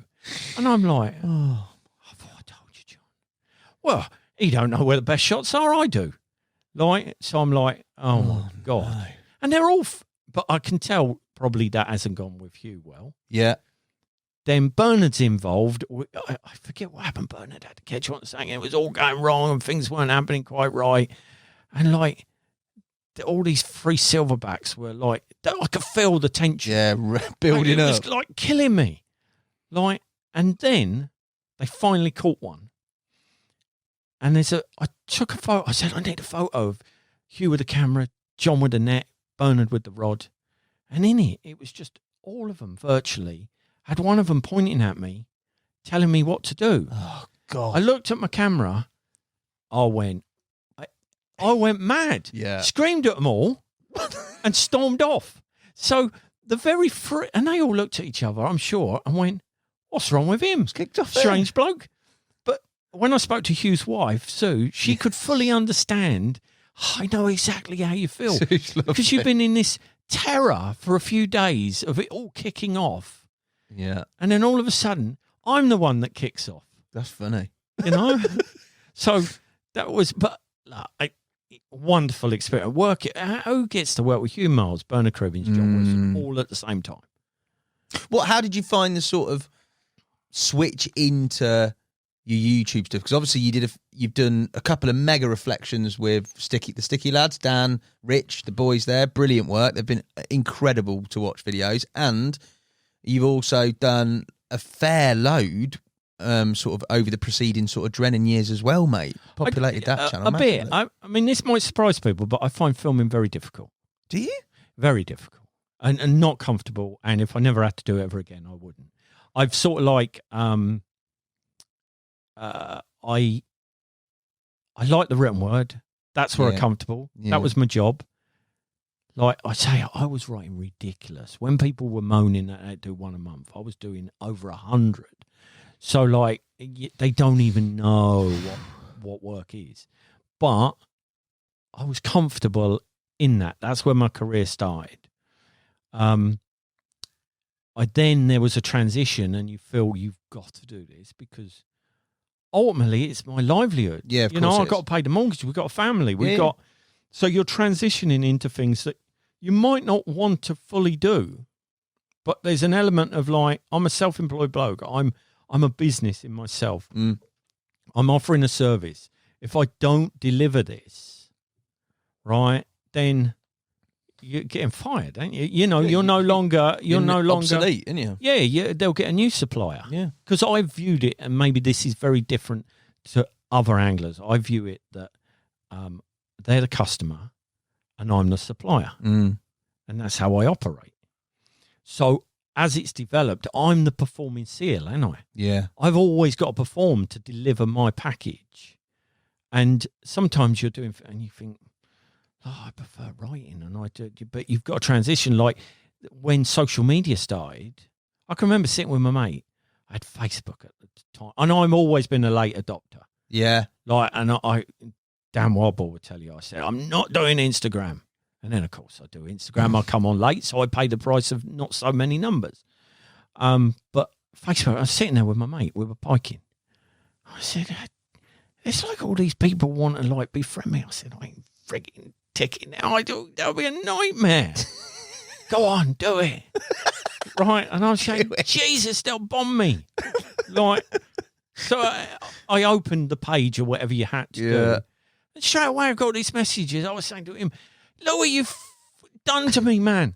They're all asking me a question. Me being me, I tried to answer every question. Yeah. Even today, I miss some in amongst the wave of them. But I answer every one I can. I'm laying in the bath. Like, that's my answer time. Like, and stuff like that. I should be just chilling. A whole different sort of tone. This just made to your answer. Yeah, there's no me time. It's like, you get some different questions, Martin, moving forward. Any window I get, what I'm trying to explain is any window where I can answer them questions, I do, because once someone contacts me, I feel it's my duty to answer them. I do the best I can. So would I do social media out of choice? No, but because I do it the best I can. Stories. Yeah. I was talking to Alan when we were out in Thailand. You got to do reels. Like, and so I'm doing reels, and I was trying to convince him to do reels. I put my pictures up. I promote things. Of course, that's what it's all about. And the same thing with filming. It's like there's a certain, working with, say, Drennan wanted some films. Yeah. And in recent years, I've not been too well on some things that have affected filming. And I found the filming difficult with Sticky, going out with the boys. Of course, they want to make. I'm their gateway to Chris. Yeah. And this will be wonderful. Or Bernard, I think I did 3 films for him. The first one's narrated by Bernard. So I did a float fishing film at Milton. Yes. And Bernard narrates it. So it's their window in. So I appreciate they're employing me. They're paying me. Yeah. So we've got to go and make these films. And I'm not saying the people I work with are horrible to me or nasty or something, but out of choice, I would just go off with my camera, do my copy, work super hard, be on my own, go home. Job done, go home. Yeah, I've never been schooled. You've got to remember, it's instantly assumed if you're a good angler, you're some kind of actor. You're showbiz. Like I never worked even with Hugh. 2 free cameramen around me. It was just me and Hugh. You and Hugh, yeah. I find that very intimidating, right? I don't like that process. I'll do it, but I find it hard. I'm not of the generation where I find the YouTube or the phone and the bits of the story. So all I'm doing all the time is trying my best to cobble it together. I try to read about it, understand it, but it don't come across that way, mate. So you're doing a good job. I wouldn't say that, and don't take me there. Going with Rich and Dan wasn't a laugh with Chris. Yeah. Because we had some good moments there. I mean, I did listen to Chris's podcast, and he didn't seem to enjoy it. But I can tell you, when he was there, he seemed to enjoy my donuts. Oh, and food he enjoyed it. I'm sure he enjoyed it. Like it was playing frisbee and stuff like that. And you make good lads, stuff. those two as well, mate. Really good lads. Yeah, and they're obviously. Well, I think Rich is a massive historian. Yeah, fan. He was he's a Yates. legend. He is everything. Yeah. I mean, he'd even baked him a cake. How creepy! Rich had baked him a cake. Yeah, hadn't he? what a creep. No, I like that. It made him a mate. I cake love and Rich. wrapped I will it not up. have a bad word said about Rich. I love Rich. Big I think old he would Bernard. even admit that was like, no, of course. But mate, He made a special cake. yeah, fair play. Did he make it or did his missus? Well, make I it? don't know. Probably the story ago he made it, but maybe his missus. But he'd wrapped it up all Yatesy like. What do you mean? Like it was in screwed a bit- special like paper. Right. Like and I don't think I've had the string. full details. And he on had his string cake, Rich. like tied in a bow round it. It was all, it wasn't in cling film. Oh, has he put it in like? Some Yeah, no, sort it of- came proper. Oh, he's giving it the proper Yeah, beams, it was- then, hasn't he? Yeah, I think it. Fair Yatesy play is- to you, Rich, mate. I'll rate that, mate. Yeah, no. If you're going to go out there. Do you Yeah, know and what it I was mean? nice to introduce Rich, to Chris, and I think he went and recalled Bernard as well. Did he? So that's nice to be able to introduce all these wonderful people to other people, and Chris is, without a shadow of a doubt, he's taught me nothing about fishing, how to fish, right, but how to have fun. Yeah, definitely. He's taught me everything. So people bring different things to my table, and I've just been like a sponge. It's been wonderful. And Chris, he's a master of having fun. He's the only guy that I could say to my editor, like in the past and present, like I'm going to go with this guy. We're not going to catch anything. Yeah. But he's going to come up with this wonderful story. Yeah. I wrote, I think, a piece about this perch coming in and sending its young in, licking his prawn. He was convinced that he'd getting these little bobs, and it was the perch and its mum, perch and all the young, and they were licking at his prawn, where What it was a probably legend, a great mate. a crayfish. But like I said, yeah, we'll have it. I think the last article I wrote about Chris was Mr. Green and the Grass Snake, which is about a rod that Mr. Green had built. And Chris, while we're fishing and I catch a bream, he goes off and catches a grass snake. He loves grass snakes, doesn't he? But why would Angling Times?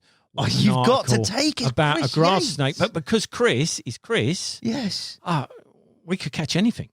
Mate, he could have literally said anything to me in that podcast, mate. I was in. Do you know what I mean? Yeah, he's In. master. Unbelievable. And I've had, like Chris is a friend, and I don't think he fishes. I haven't seen him for quite a while because he doesn't fit, as far as I'm aware, he doesn't fish anymore. Yeah, how lucky you are to meet all these people, and I see Chris as Chris, not as Sir Chris Yates. It's Chris, Yeah. all right, Yeah, and I'll it's give him a mate. bit of abuse, Yeah. and he'd give me some banter back, and that's how it is. Like you would be the lads here, Yeah, of course. and that's really fortunate. You referenced earlier, mate, and probably is semi-public knowledge because I remember seeing something on your Instagram. You made a statement about not being very well. I think it might have been on a story, but you said there that you've had, especially in recent times, some change, which we're going to talk about, but also some pretty testing times with regards to health, mate, and being able, knowing now what you've been through, to be able to still deliver on that weekly Angling Times deadline, as well as there was a Y piece for Drennan recently and other bits that were involved around that time, mate. I think, and I said it to you on the phone, I think as if delivering for 20 years on the weekly wasn't hard enough and challenging enough, having to catch fish, to be able to do that all in, knowing the full picture, is nothing short of absolutely incredible, mate. It's the hardest thing to do, I think, totally, without anything that you've been through. I think, look, I'm very fortunate, and lots of people get ill. Mm. The hardest thing about my job is whenever illness is around, because I still must deliver. It's on you, yeah, it's on you. No one can. The hardest time, believe it or not, my wife had cancer 10 years or so ago, and it was looking terrible. And I was still going for it. So people would ask me, how's Joe? She's just had a chemo. I needed to be, but I couldn't. I was like a bricklayer plumber, but I'm seen and perceived as sitting there trying to catch a carp or something like that. So that plays on your mind. Yeah, massively. Because I've got to go and do it because that pays the bills. But also you feel terrible. So it was worse with someone else's illness. And I'm glad to say Joe's completely a long time ago over it. But that was so hard. Then during Catching the Impossible, I contracted Lyme's disease. God. Which I don't know if I've ever written about or said, but I contracted Lyme's disease. We were up in Scotland. I think I caught it. I've never seen the scene, but I remember crawling across the floor to feed some red squirrels with Bernard. That'll do you. And I got ticks buried in me. There was one under my watch strap, like a blackcurrant sucking at me, and one in my leg. And I've had ticks in me before and still do. Yeah. Then I had to go home and re-meet Hugh in Shropshire. Yeah. And I got there and I was so ill. How I got home, I don't know. Anyway, they said Lyme's disease. But what Lyme's disease does is, as far as I understand, I'm not an expert, is it attacks wherever you're weakest. So it can attack your eyes, your heart, your anywhere. Now, what people wouldn't know was I was born with an essential tremor, like in my hands. Yeah. And my dad had it, and unfortunately, I don't know whether it was directly connected, but it manifested into motor neuron disease. So I've always felt that cloud was there, and I might be wrong, and hopefully I'm wrong. But after I got the Lyme's disease, my hands seemed to be a lot worse. Right. Because it attacked where I was weakest. Yeah. And that obviously then changes, like, you wouldn't want me to do brain surgery on you. Trust me. Yeah, right? Of course. That changes, like, even simple things in that process. Like, I do all my own photos. All of a sudden, I've had to teach myself to overcome that. And I don't say this because I want anyone's pity. I say it because no matter what challenges you've got, fishing can accommodate everyone. Yeah. Right? And you can get to the very top being like, you know, even if you have, I don't know if it's issues, everyone's got a cross to bear, right? So obviously mine comes and goes, but that makes filming that much harder. Yeah, of course. So you have to sort of like, you think to yourself, well, when you're on your own, you can accommodate everything because you're on your own. If it's not great, oh, bollocks, and like you just work around it. But when you've got a team of people, it's a bit different, isn't it? It brings the pressure, and you're trying to help. You've got those people. You've got to explain. So that's, maybe I should categorise, since I contracted Lyme's disease, I've found that process quite hard because you don't want to let people down. So that makes it harder. You have to accommodate. You feel you're asking people to deviate from their job to accommodate you.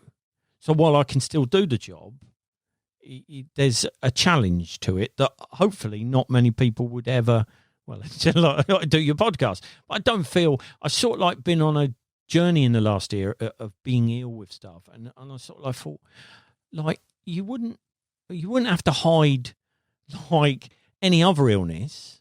No. So why the hell should I have to hide this? No, too so right. You wouldn't, you know, occasionally someone might have seen in my hands a slight move, and like I've had unpleasant comments, and you have to think to yourself, Jesus, mate, like that's really out of order. You wouldn't do that if someone had cancer. But of course, it's something you have to learn to live with. And fishing has caused it to be worse. Catching the impossible has.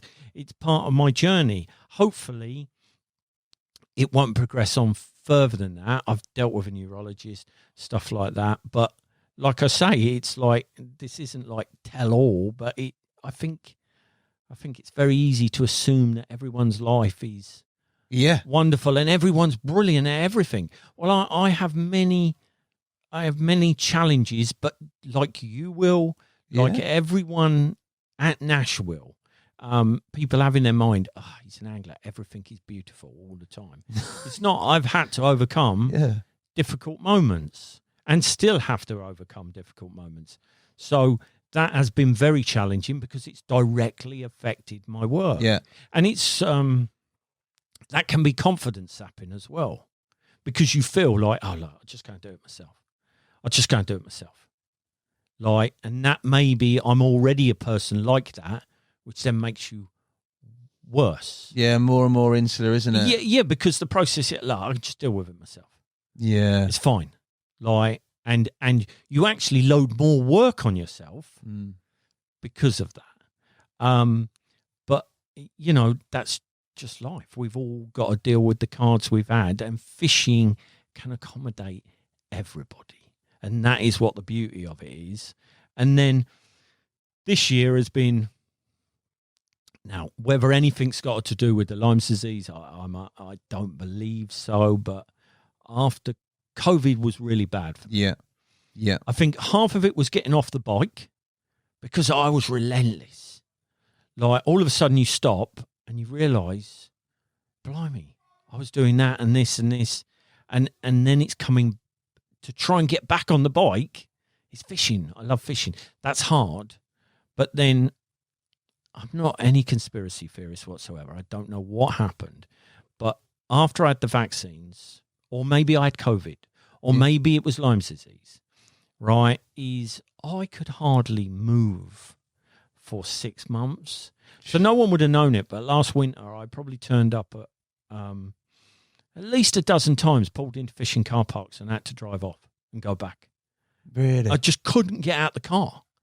I thought I was having like a breakdown because I did have no idea what was going on. What, just no energy, No energy. I just couldn't face it, right? And I'd say to my wife, there's something wrong. Yeah. There's something really wrong with me. Was it the essential tremor moving on to something far darker? You've got that stress. Brilliant. And by complete fluke, I had an eye test, and they found that I had a blood vessel burst in my eye. And they said, get some blood tests. And I was still not great. And I had some blood tests, and they found that I had 40 times more iron in my body than a normal person should have. 40? So you would be on ideally 25. What 25 or what, I don't know. It's a ferritin level. I was like on 1,220. Jesus wept. And that's as bad, if not worse, than too little iron. Iron Man. So, yeah, you can have all my blood if you want. But I then had to go to the hospital.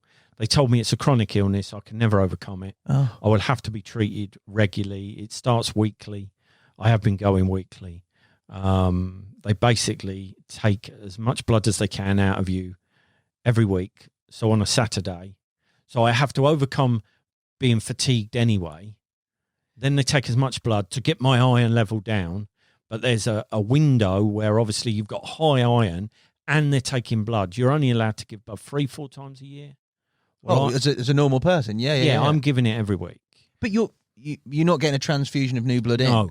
They want my liver to work really hard to reduce the ferritin. So you're going to be absolutely shattered, mate. Yeah, because they were worried as well because of I'd had it maybe all my life. They didn't know that I would have liver cancer, liver disease. God. So I had to have MRI scans, everything like that. So you have all this on your mind. You don't know whether your tremor is moving into something far more sinister. And you've got to deliver. I'm telling this because that's the reality of being a professional angler. It's not always singing and dancing. Wonderful, wonderful times, but not always. And then I then had started having this, and where I was really fatigued, I don't know whether that caused it or not, but I got a massive infection. Like, I had to have emergency surgery. Oh, I was in so much agony, they came and tried to take blood out of me, and because my veins were shot from all the tests, they dug around so much. I was on the bed, the hospital bed, and I just fell off of it. No one was there. I fell off of it, smashed my head on the floor, knocked myself out, and waked up to a full emergency. I thought, this is it. No more fishing. Anyway, I have the surgery. What they don't tell you is that needed 6 weeks of daily nursing. Oh, my God. Right? And the pain to redress you because they wouldn't let the wound heal. It has to go from the bottom up. And so, like, that was like being in some kind of, like, Viet Cong torture camp. Oh, my God. And it was mate. like, that was agony. So that was 6 weeks. But you got to keep delivering copy. So you were going out doing. I was trying to go out in between as much as I can. Angling times were really good. But you haven't missed a deadline, have you? You haven't missed a weekly deadline. I've never missed a deadline ever. Man. And so, like, I was going out trying, like, in amongst all this. And then, this sounds like we're now moved into casualty, not fishing. I managed to regroup enough to go back for my blood. And they said, no, you can't. There's something gone wrong with your heart. What? So I was there thinking I was just going to have my treatment, which would knock me out for the day. And I was taken down some other ward. It seemed I was joking with the nurses, like, you've taken me down here to die. Yeah. And all of a sudden they're talking pacemaker. Oh, no. And I'm like, where does all this come from? No. Like, something dramatic has happened. It's terrible. But you rally. You don't miss a deadline. You keep working. You keep fishing. You keep enjoying it. I think you do. I think a lot of people might not be. Well, you got to. You're the business. There is no options.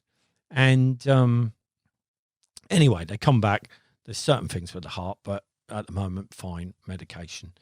It all looks good. I got my iron down, so now I can have a little break. They'll see how it goes.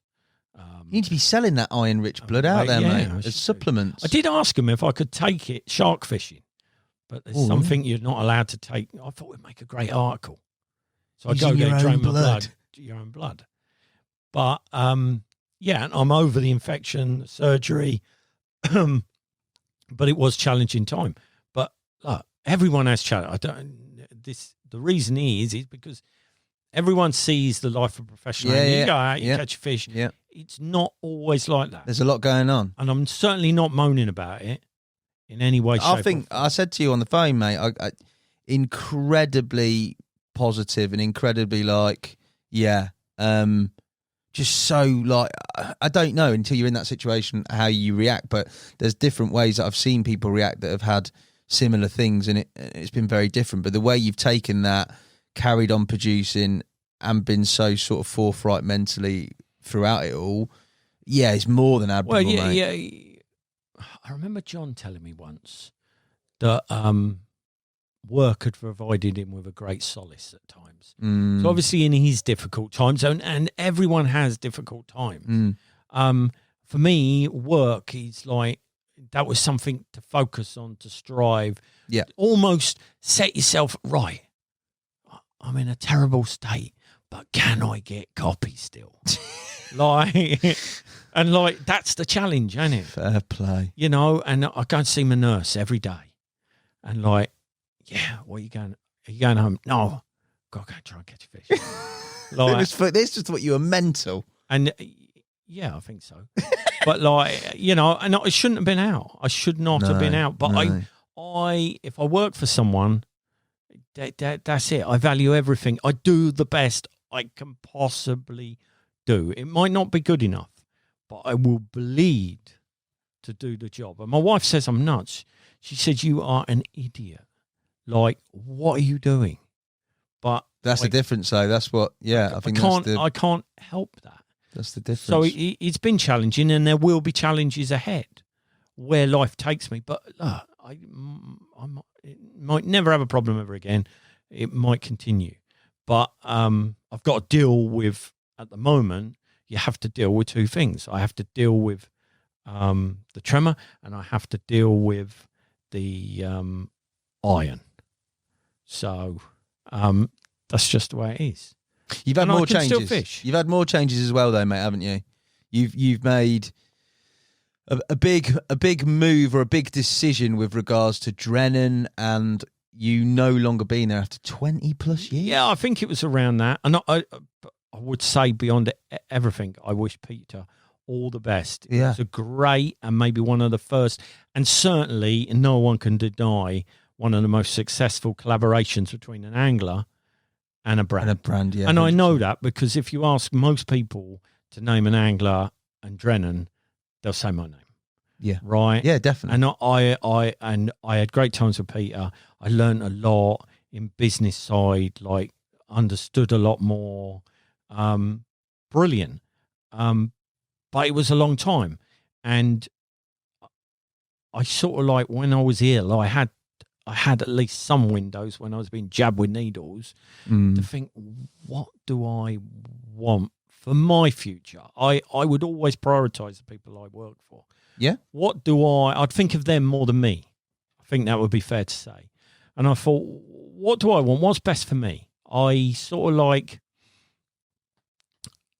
I felt with, firstly, there's obviously the Peter Drennan era that I've served in. That can't go on forever. No. I felt it was sort of like, and I hope Peter carries on and proves me wrong, and 20 years' time he's 100 and sitting there doing it. But I felt that maybe in my window of working would come to an end, and it seemed an apt time to end it. There'll be a new system, new people, no doubt, that will run it. That's not something I wanted to be part of. I also had felt, and this is probably understandable, is like the first 15 years, say, or more of our collaboration, they had no real gateway into media.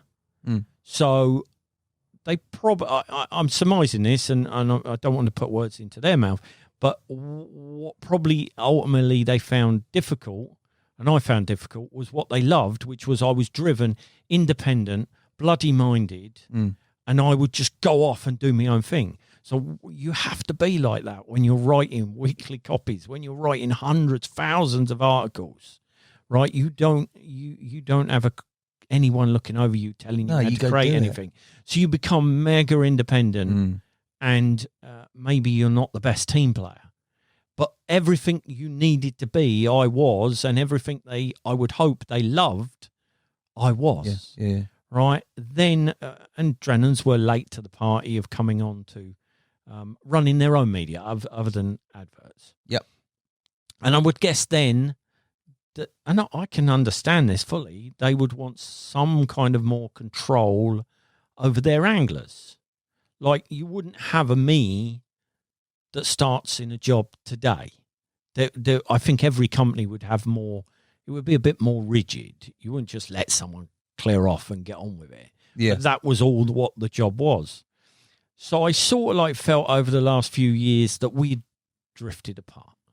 I wasn't involved with the products anymore.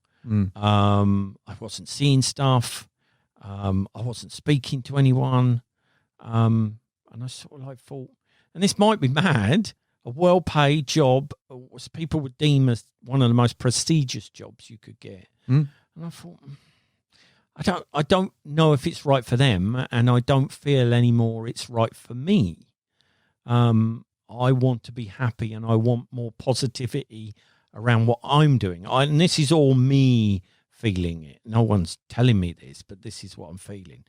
And so I sort of like thought, like, I'd spoke to Peter, I'd been not very well, and they hadn't asked for much on that front. And I had continued doing all my other stuff, like online. I still do the blooming Instagram every day. Yeah. You know, even during COVID. Yeah, I know. Even during COVID, every day. Yeah. Every day when everyone else went to sleep, I walked out into my garage and did a little I thing. remember. Yeah. Like, I just couldn't not. And Joe would say, "What are you doing?" Like, no one cares. I've got to. I've got to. Yeah. I work for a company. I've got to do it. Right? So every day without a fail. But I felt there was a distancing, and I don't blame anyone for that. That's just, I think that's natural. Yeah. And then I decided that a young lad was working for him, cameraman, a very talented guy, Lawrence. And I know he wanted to have worked with me. You know, he'd said, like, you know, and I understand, but because he didn't have a clue that I'm not very good. He'd bought into catching and all of that lot. Yeah. So I said, look, I'm willing to give it one go with you, but I'd already reached the point. If it didn't go down well, I said to him, I think he thought it was nuts. I'm pressing the nuclear button. You're right. off. So I went out when I shouldn't go out. Like, really, I think I was down to every other day with the nurses. Jeez. I shouldn't go out. I was having to go film. We only got 4 days. I helped supply. Like, the equipment wasn't right for what we needed to film. I supplied some mics and underwater cameras and stuff because I've got all my own gear. I got really involved. I enjoyed the process with Lawrence because it was he was younger, he sees things different, and it was a genuine collaboration. What will the title be? How can the story go? And I hope I taught him how to create and weave a story. And equally, he's a very talented lad, and he's more up with modern stuff, and he taught me. Yeah. And I thought we had created something nice, and we put it out, and I hoped that at HQ it would go down the same way. All the everyone, I had people outside of the company, other companies contacting me saying that is amazing what you've achieved, and we only had, I think it was 4 or 5 days. Anyway, unfortunately, I could never get to the bottom of it, but basically I sort of like, and I understand no one wanted to directly tell me, but I sort of like it didn't go well, my performance. What that was, I don't know, but it didn't, and I sort of like took that as like, do you know what? I couldn't do any more. Yeah. Like, I mean, I couldn't do any more. Yeah, this is like a personal thing. And no now. one was asking me to, you know, I'm not saying people sent me out as I was like struggling. I did everything. Yeah, you went over and I've above. always done. Yeah. And I just thought, do you know what? It's not compatible anymore. Like, do I blame, like, if Peter or whoever else looks at it and says, look, he's not the man, do I blame him? No, because making a film or being in a film or an article is like a piece of art. Everyone sees it different. Yeah. So do I blame them for that? No, of course not. If they saw something they didn't like, I see a picture of modern art painting and I think it's garbage. Someone else sees stuff and it's brilliant. Do I agree with them? No, definitely not. Do I think they're talking nonsense? Certainly, but quite rightly, while I'll accommodate their opinion, I'm going to have to defend your own. my position. Yeah. But I never quite understood what quite was wrong. But I sort of like was intimated to me that like at present there would be no more filming. And to be fair, I never even bothered chasing it up because I was done. We drifted apart. Yeah. I knew, I felt there would be changes in the company. I felt it was my time, and I thought this is the perfect time to leave and say, I did a great job. You were a great customer. I wish you all the best. And I would hope they wish me all the best. And I'll go on to new challenges. I need positivity around me, certainly at the moment. And you go on your journey, and good luck to you. And at the end of the day, the viewer, the reader will decide whether they like my stuff or not. I don't want to force someone into being with me or working with me if I felt uncomfortable and I had reached the point where I had. Now, that may seem like madness, walking away from that, but in fairness as well, I needed a new challenge. Did you? Yeah. I think so, because I've gone through things in fishing. I've done so many. You've done a lot, things mate, haven't in you? fishing. Yeah. And even today, I'm still like, you know, getting involved in running a fishery now. And like everything I can gorge on in angling.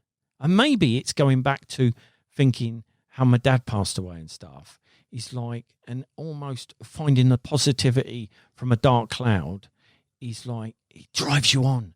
Get more done, experience more, live the life. It's actually positive, right? I find a negative, being ill is a positive.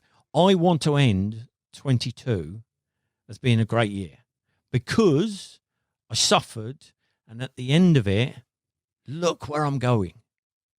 And so almost I needed that for my own medicine. And Drennan's are uber successful. They'll make whatever they make, their own films, lovely. I still use their tackle, brilliant. I'd love one day to sit down with Peter and talk about nothing to do with frigging me or trotting for roach or something. Yeah. You know, I've only got positives, but have you ever reached a point where you feel this will end, where it won't be positive anymore? Yeah, it's a natural sort of, I get it, a natural sort of crossroads, and you got to do what you got to do. Otherwise, as you say, it could turn. Yeah, it would just be different. Like if it's not working, and I sensed it wasn't working, and it wasn't working for me. How's it going to work in the future? You know, I understand that, and like I go back to, everyone's entitled to their own opinion. And at the end of the day, Peter was my customer. It's his train set. Yeah, right? Definitely. They can do whatever they want. It's their train set. And I'm the supplier. And like, I've just decided that I want to supply somewhere else. And I needed a change, definitely needed. It sort of like gives you an uplift, and to try something different. And I would hope that will be hugely successful. And all I can say, I may fail, but it won't be for lack of trying. And that will continue till, I guess, the day I go up and fish in the clouds. Well, that's one big decision, mate. Another big decision is, where have you gone to, mate? That is an incredible call, I think. Yeah, very strange, actually. I knew I was going in the summer. Right. I decided in the summer, after, like, I'd had one final go, I felt, to make a film, and I'd made this Y film. The Y project film, yeah. And I thought, it's not gone down as well with the hierarchy. It doesn't seem that I'm only getting these messages. No, I understand why people don't want to directly tell me. Yeah. Is like, and I sort of like knew at that time, I thought, right, that's it. Nuclear button pressed. Right. So, and don't think for 1 minute I didn't carry on doing 100,000,000% for Drennan's. Yeah, that's there was not no lack in that, not whatsoever. And I was out in Thailand with Alan and his family, and I said to Alan, more out of courtesy, I said, look, I'm going, mate. I said, I've got to do something new. I want to move on. I want positivity. And I said it out of pure courtesy because I thought, you know, although I've got a relationship with Alan, you know, this world, his world is away from mine.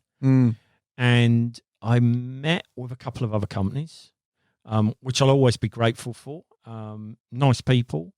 For one reason or another, didn't work out, wasn't suitable for one or other of us or both of us. And I was still going. Like, no matter what, I was off by the end of the year. I needed that for myself. And I sort of like was, I'd forgot like what I'd said to Alan. And I think in fairness, I don't know, you'd have to ask Alan, but I think he sort of like acknowledged what I'd said to him out of courtesy, but probably thought that the young bucks at Nash were into something else and not perhaps someone from Catching the Impossible and ever, maybe a more modern slant they wanted with their anglers, which I fully would understand. And then out the blue, the great Henry Lennon contacted me. Don't call him the great, Martin. He'll have that. And you can't do things like that. Well, this is been revealed to me that maybe it's pure destiny, because Henry has been contacting me. He used to contact me, tweet me as a child. Oh my God. I've got to overlay these tweets. I'm going to get him off his phone. He showed me them. There's one where he tweets you about, check out my, I don't know if it's Chod rig or something. Something terrible. And the pic, I don't know if it's a carp, a leather carp and it's got like full mirror scales on it, or it's like a chod rig and it's like a bottom bait rig or something dreadful, but I'll whack them up. So I didn't realise that our destiny, our paths were always destined to collide.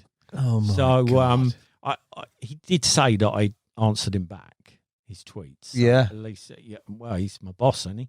I can't, but don't say that either. You got unbelievable. I mean, it'd be terrible if I'd like ignored Henry Lennon, wouldn't it? Like, fair play to Henry for like sorting it out and getting you on. Well done, Henry. Top work. But don't give him any more credit than the boy needs here, mate. He's going to be absolutely punishing you for various fishing spots. He's already started. Oh my God. But Henry, he contacted me and said, look, myself and Dan would like to meet up with you. Mm. And this is all a bit drum and bass here, isn't it? Yeah, it's like a bit much. Yeah. You know, I can't see me doing the robot dance with Ollie and Alan on the decks. Like, you say that now. And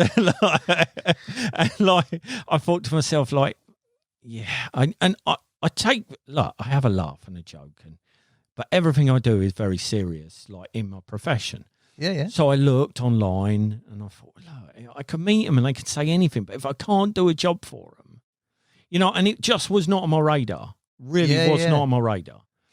And then I thought, well, my bite alarm's a Nash, my barra's Nash, my bed chair's Nash, onwards, my bivvy's Nash, onwards, you know. And I thought, hang on, let's have a look. And I wasn't aware of quite how many products.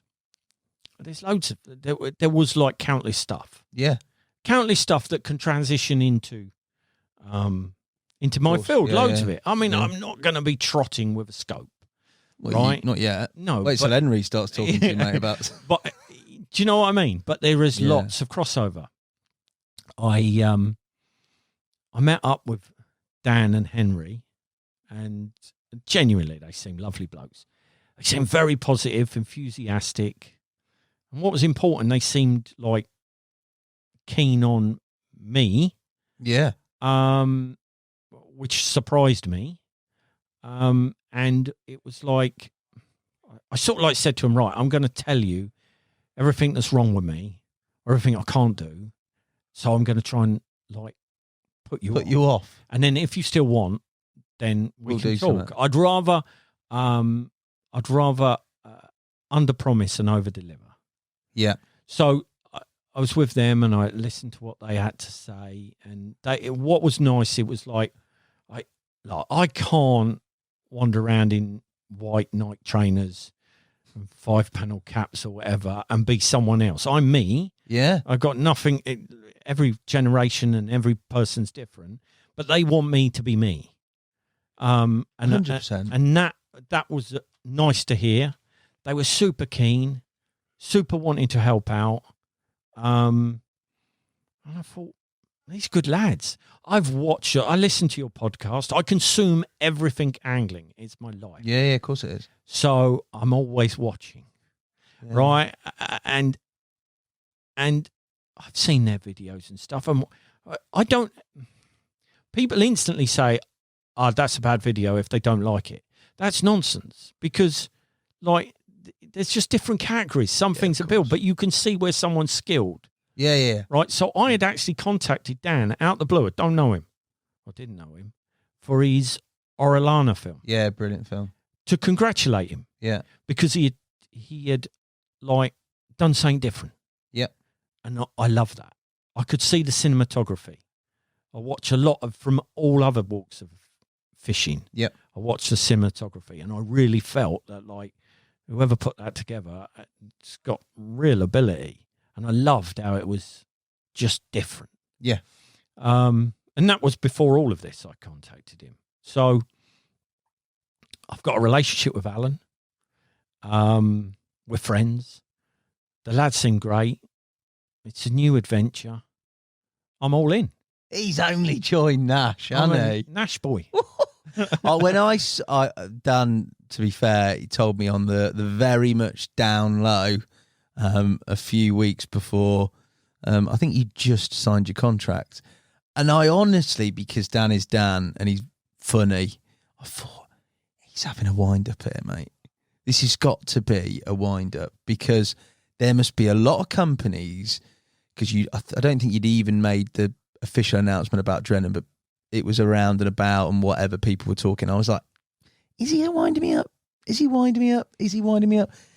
And he said, no, I'm not winding you up. I'm not winding you up. And the more and more I thought about it, I thought that, for us, is an incredible signing and a brilliant bit of work. And I don't know what they've done or what they've had to do to get it over the line, but fair play, Henry, Lennon, Dan, Al, anybody who's got anything to do with it, mate. Because I think whatever company you ended up with, and this is not saying it just because you're in the room, you offer an incredible amount, mate. I think your content over the years, the stuff you've done, has influenced me in an angling perspective, but also, mate, it's just been absolutely relentless. Like, considering all in the amount that goes into it, and I've got the sort of wonder of sort of hindsight being this side and knowing what goes into producing things, for you to do that and across all spectrums of angling and do it in your way, your style, and be you, which you've always done, which you can only be and which you will be here.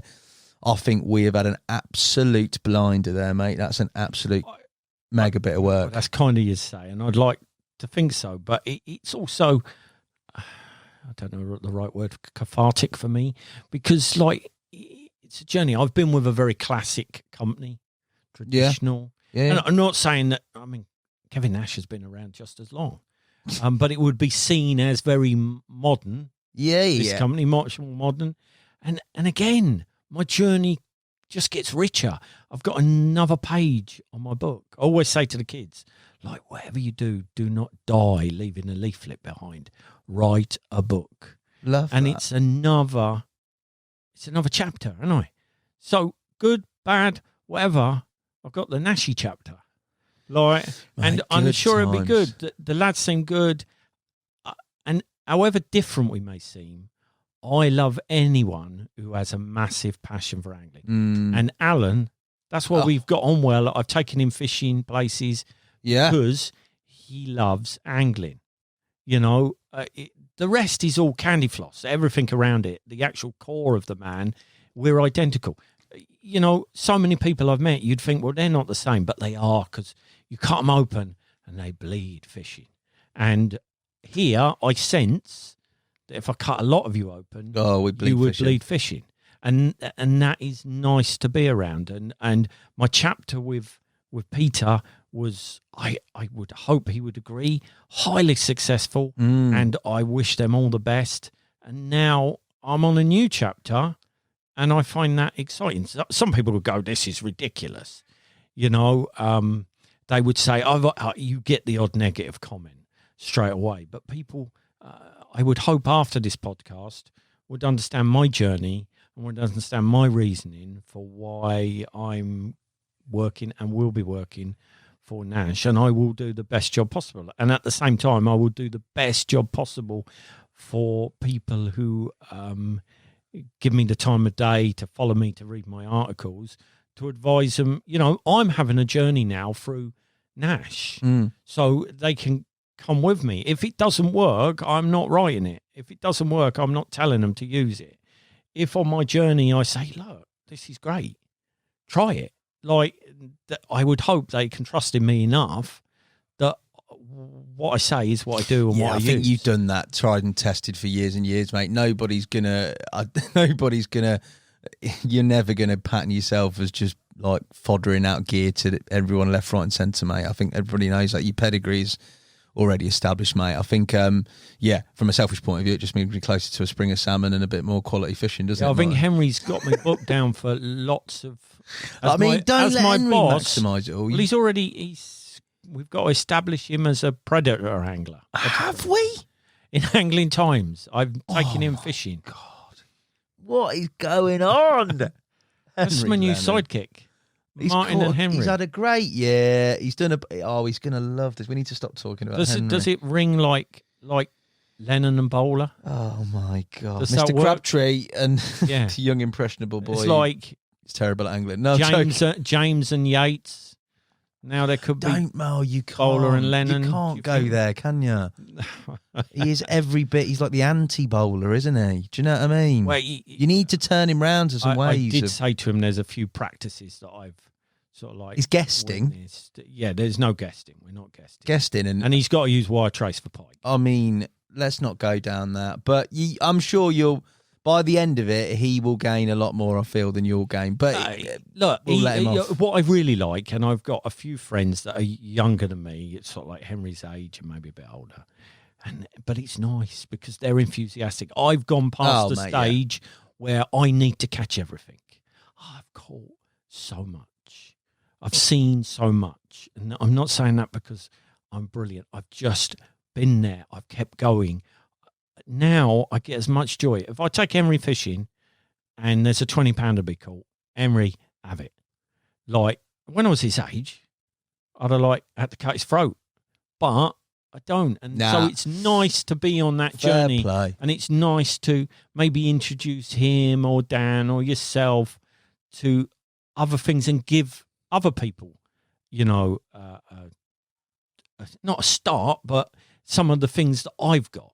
It's nice to give it out. I think, as much as I joke and sort of have a little bit of banter with them, that everyone in that office is a family, they're top lads. And I remember coming in thinking, like, I'm old, mate, compared to those boys, and thinking, I don't like drum and bass. But genuinely, it is one big family, mate, that are mega. And I very much look forward to having you part of it, mate. That's incredible bit of work by those boys. The best work I think they've done all year. Fair play, boys. Well done. Top work. Also in the future, and we're looking forward, you said fisheries, mate. You're busy, ain't you? Yeah. Like, we're already involved in Thailand. My wife much more than me. Yeah. As a fishery. She runs actually about 3 other fisheries in this country. Taking the bookings and everything. Yep. She's front of house for Thailand, so she really didn't need more stuff. And then a while back, and talking about a younger angler or a person, a long time ago, a lad local to me, Russell Wilmot, he contacted me out of the blue. He'd taken over some lakes, little gravel pits, and said, would I give him any publicity? I think he thought it was just a cheeky punt on Facebook. He's local to me, young lad, enthusiastic. Why wouldn't I help? Right? So I forget what I did for him. Maybe we did a feature. And I kept in contact with him. And he where his garage is, where he works, isn't far from my house.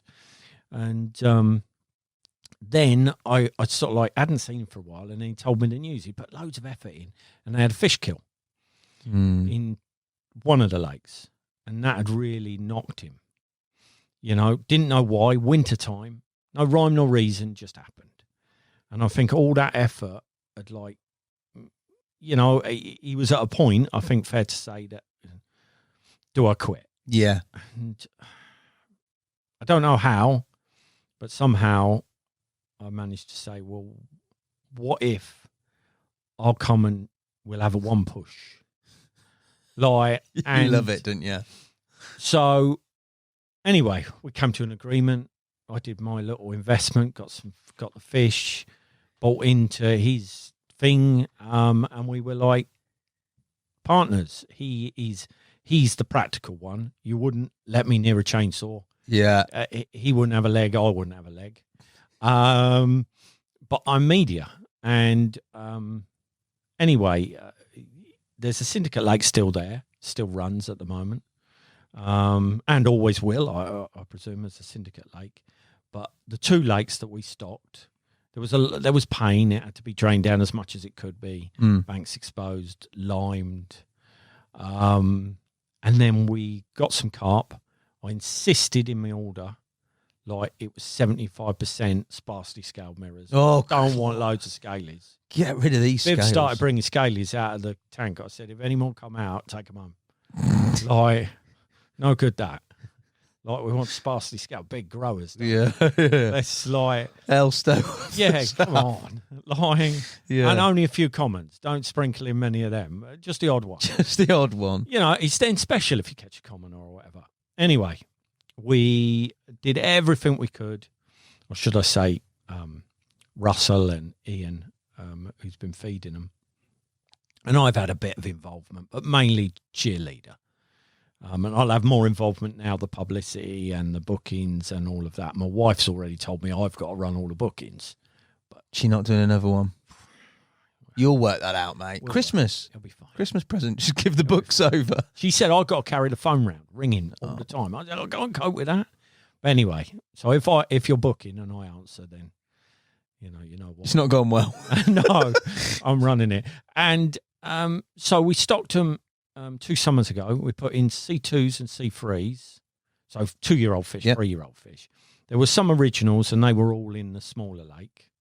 So 25, 30 of them. So they're still in. What do they go to, the originals? Well, the originals were up to about 26 at the time, but they haven't been caught now for 2 years and just been fed. Nice. We got the best pellets, hand fed. I'm told that's all the best way. So everything that could be done, lime, drained, everything was done. No other species, spared. Everything to make it as good. If you're going to do something, do it as best as you can. Right? So we fed these fish. And then we had a little test fish last year, and it was looking good. But this year we started, and it was ridiculous. I caught a fish when we've not fished it very much, that we stocked 20 months ago at £7. 20 months later, it's now £28. That's ridiculous. So we've got incredible growths. So the C3s, loads. There was 200 put in. We might have lost 1 or 2. You do when they're smaller. But ridiculous amounts of 20s. The C2s, there's obviously they're not all shooters, but I would guess loads of good doubles. Yeah. Soon going into 20s. And some of them would be 20s. And then there was 46 others stocked in with the originals. And they were C3, so now they'll be C5s. So a fair percentage of them are 20s. So I'm taking a punt because we don't know, because the fish have far been caught. But you would guess already it's one of the most prolific, if not the most prolific 20s water in Wiltshire. Yeah. You must have 200 odd. There must be 200 odd 20s in there. And I guess the originals now, some of them, I watched them the other day. And I thought, you look 30s to me. Yeah. So we're going to open that. All being well, we've got a little bit more paperwork, a few things to sort out, but all being well, and it should be well, is we will open in March next year. And it'll be a bookings lake exclusive for anglers. Via your website? Would it all be the information? It will go up on my website, social media, everything like that. We're taking, I've said to people, because lots of people know about it, very keen to get their name down. Of course. I've said to them, just private message me at the moment on social media, Instagram or Facebook. I'll take their email address as soon as it's ready.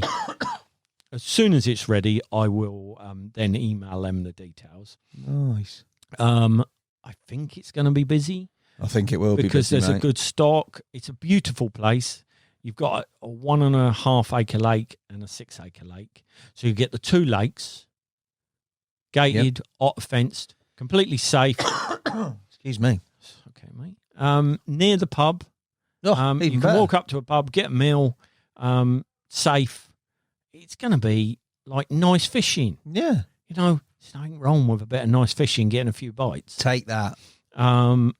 And that's what it will. It probably seems a world away to a lot of the fishing I do, but you know, there's nothing wrong in some bites. You like being busy, don't you, mate? Yeah, so I've added that one into the fold at the moment.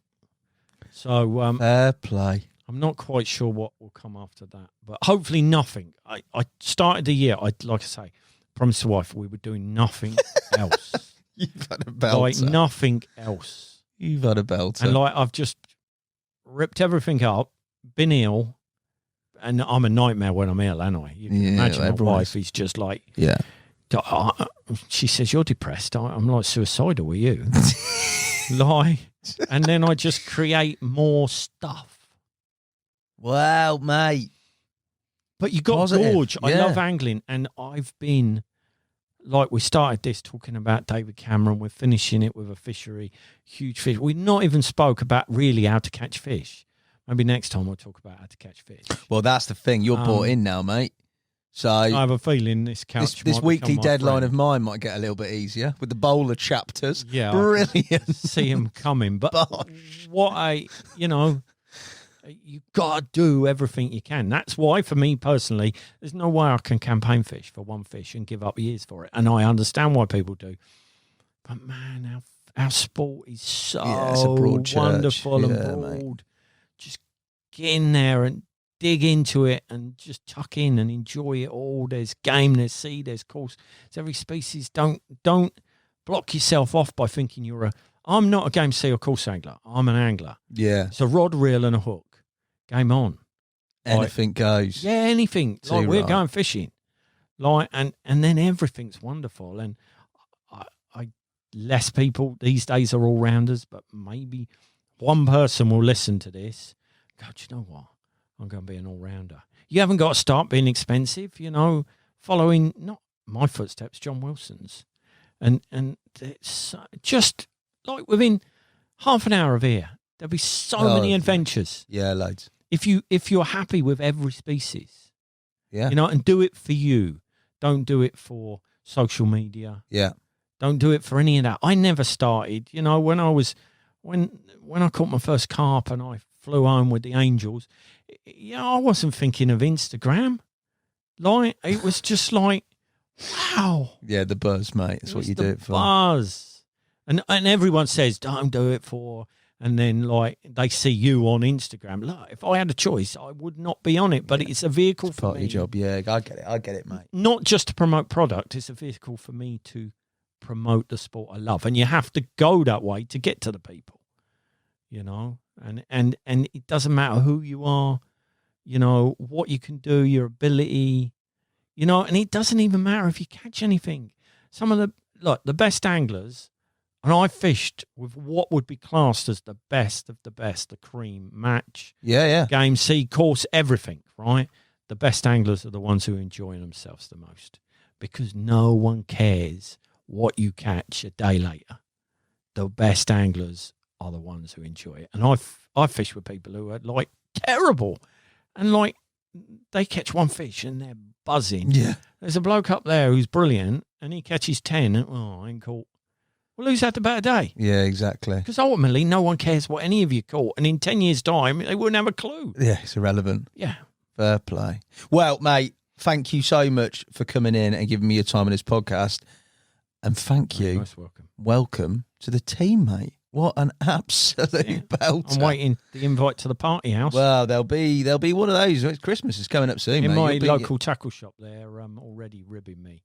That's they want good. to see me with earphones on the Air decks. Maxes on decks. On decks. What? Yeah, mate. You'll be there, mate. We'll get that photo. Don't you worry.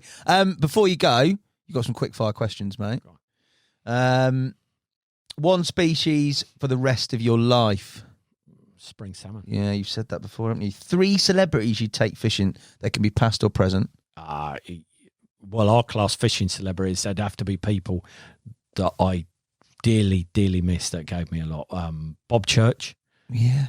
Game Angler of Millennium, I think he was voted. He's like a bit of tench fishing as well, didn't he, Bob? He liked tench fishing. Dear old Bob. Wonderful character. And he gave me salmon fishing, really, because I still fish with some of his friends that he introduced me to. Dear. And he offered me, although I turned him down, my first gig in the industry. So it would be Bob Church, the late, great Terry Lampard. Oh, yeah. I was good mates with Terry probably for the last 10 years of his life, with his close mate Tim Norman, who I still fish with today.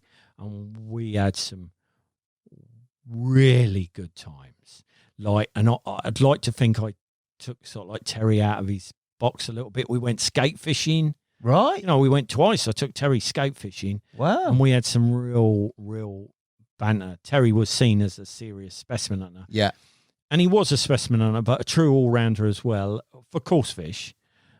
He would follow the seasons, but we would have a right laugh. Just constant abuse, Mickey taking. Yeah, wicked. And so, I missed Terry. He went in 2013. And just where did the time go? Yeah. So Terry Lampard and of course, John Wilson. John Wilson, I miss John terribly.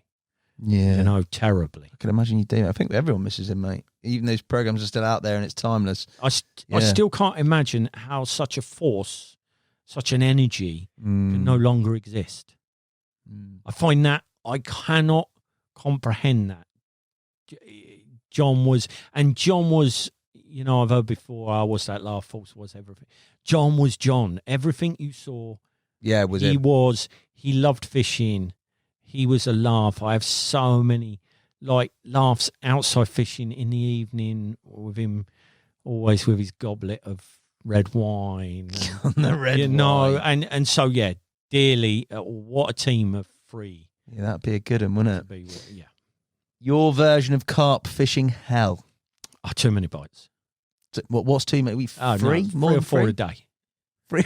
Yeah, 3 or 4 a day. It's Go on, like boy. I showed Dan a place that I said Your place, your new place, mate. Well, no, customers got to have lots of bites, so that's all right. But another place I showed Dan, and I showed him a video of the swim when I left. Oh no! And it was just full of 20 and 30 pounders upturned, clouding up. And do you know what? I caught in it. I'd had a cupful. I just thought, I'm going. This is not a bit, man. Yeah, I don't. Loads of night bites would be horrific. Belter. No, we need to sort of pitch a video idea to Dan, not tell him that you've got to be involved, and then do it. Yeah, I just like ain't having it. It's like Henry. He sent me a message that he wanted to. I said, shall we stay in? There's a lovely pub on this. Introduce Henry to the Angling Times reader. Oh my god! And I said, there's a lovely pub, like just up the road. We can stay in. I prefer the van. I said, that's fine. I'll rough it with you, but I ain't pike fishing in the darkness. I said, I don't want to be doing that with jacks and everything. No. I said, when you're out there doing whatever you're doing, I'm in my van. I'll be asleep, mate. Yeah. That's good. Well, hold that line. Drum and bass or country and western? I'm a Nashy boy. I've got to be drum and bass, and Dearie me. I got no option. You Have I started on early, that? slipping down this slope. Video or written word? Written word. Yeah. Favourite carp, venue, and era? Well, I suppose I have to pick a carp people know. Yeah. So I have no desire to have caught it, but Heather. Right. Levers. Yeah. It never Nose can be scales. no common. Yeah. Like, true. no way. You don't so like it'd be scale. Heather. Yeah, they're just levers. They're just rare, mate. Oh man, they're the best. And then venue. Can I pick different places? Yeah, you don't have to go the same. A venue. The lake where I caught my 59 was incredible, but I'd have to go back to firework fight sales. Elstow. Yeah. Era. Oh, 90s. Yeah. 90 in that period. I think everyone's rose tinted, but I think that was the best time to be. You got enough information that you weren't always wasting your time, like before that, but still not enough to have that excitement and naivety of not knowing what's going on. I think most people who are coming here who've lived through that period would pick that period. One bait, one rig. What for carp? Well, I just pick hook. I just put a wafter on, and a boilie, if I had to. Job done. Yeah, Simple. I just nothing complicated. Best rumour you've heard about yourself? Well, rumours are never positive, are they? So, I don't know. Recently, since they've sort of like I announced that I haven't been well, I think most people thought I was dying. But that's not that positive. No, not that positive. I think the one that I heard so many times was my career and my Angling Times column was because John Wilson got me it. Right. And that's ridiculous. You wouldn't write in Angling Times for 20 years because John got you it. I mean, I guess that one. Yeah, good. I like that. That's good. Have you heard worse? Have you heard worse? I've not heard any. No. I can't say no. Not of you, no, mate. Well, I think they're good. Tell me anyway, would you? I don't. Oh no, I would do, but I honestly haven't. Okay. I can't think of a rumour. Shame. Mate. It would be good. Some great rumour about me. Maybe there is one out there. If you know a rumour, put them in the comments of this. Oh yeah, you've asked. Get that in there. Yeah, you've just asked for the floodgates to open. There's the can of worms. Your finest capture to date? Any species? Yeah, across the board. This is the pinnacle.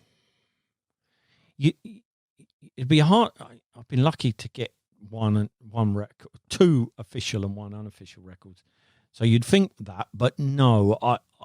I think the perch are catching the impossible. Yeah. Because it was really getting hard to catch it. And I went away and actually taught myself how to fish a Claruso, which is a flat float. Mm. which you wouldn't expect an angler like me to fish on the pole. So I could, just brilliant presentation. If perch are within pole distance, you only stop catching them because you've caught everything and they're all in your keep net. That's how efficient it is. And if you can fish a flat float in the right circumstances, because you get all the benefit of ledger in a static bait, and you get no resistance because the flat float sinks away. You can bait dropper right on top of a tiny saucer. Job done. You're so accurate, where as a specimen hunter or an all-rounder, you sit in carp low chairs, you're just throwing worm to the wind. It's going everywhere. And if you can take bits from match, take bits from everywhere, it makes a huge difference. So taking that match style, I taught myself how to fish it, and then went there on film and caught that perch. So I would have to say that. Final question. Night out on the bank or night in with the missus, mate? Am I in the good books? Well, you don't like night fishing. You don't like bites at night, no, I do you? don't want loads of bites. I don't want it to go that I don't like night fishing. It's just like if you can catch them in the day, that's so much better. Right? But if the wife's in a good mood with me, I'll stay. I might go out in the morning. Yeah, nice. I mean, Jesus Christ, give the fish a chance. Martin Bowler, you're an absolute legend, mate. Thank you so much again. Thank you guys for watching and listening. I'll be back soon with another podcast. Until then, the legend that is now Nash Tackles, Martin Bowler. Thanks for having me. Cheers, mate.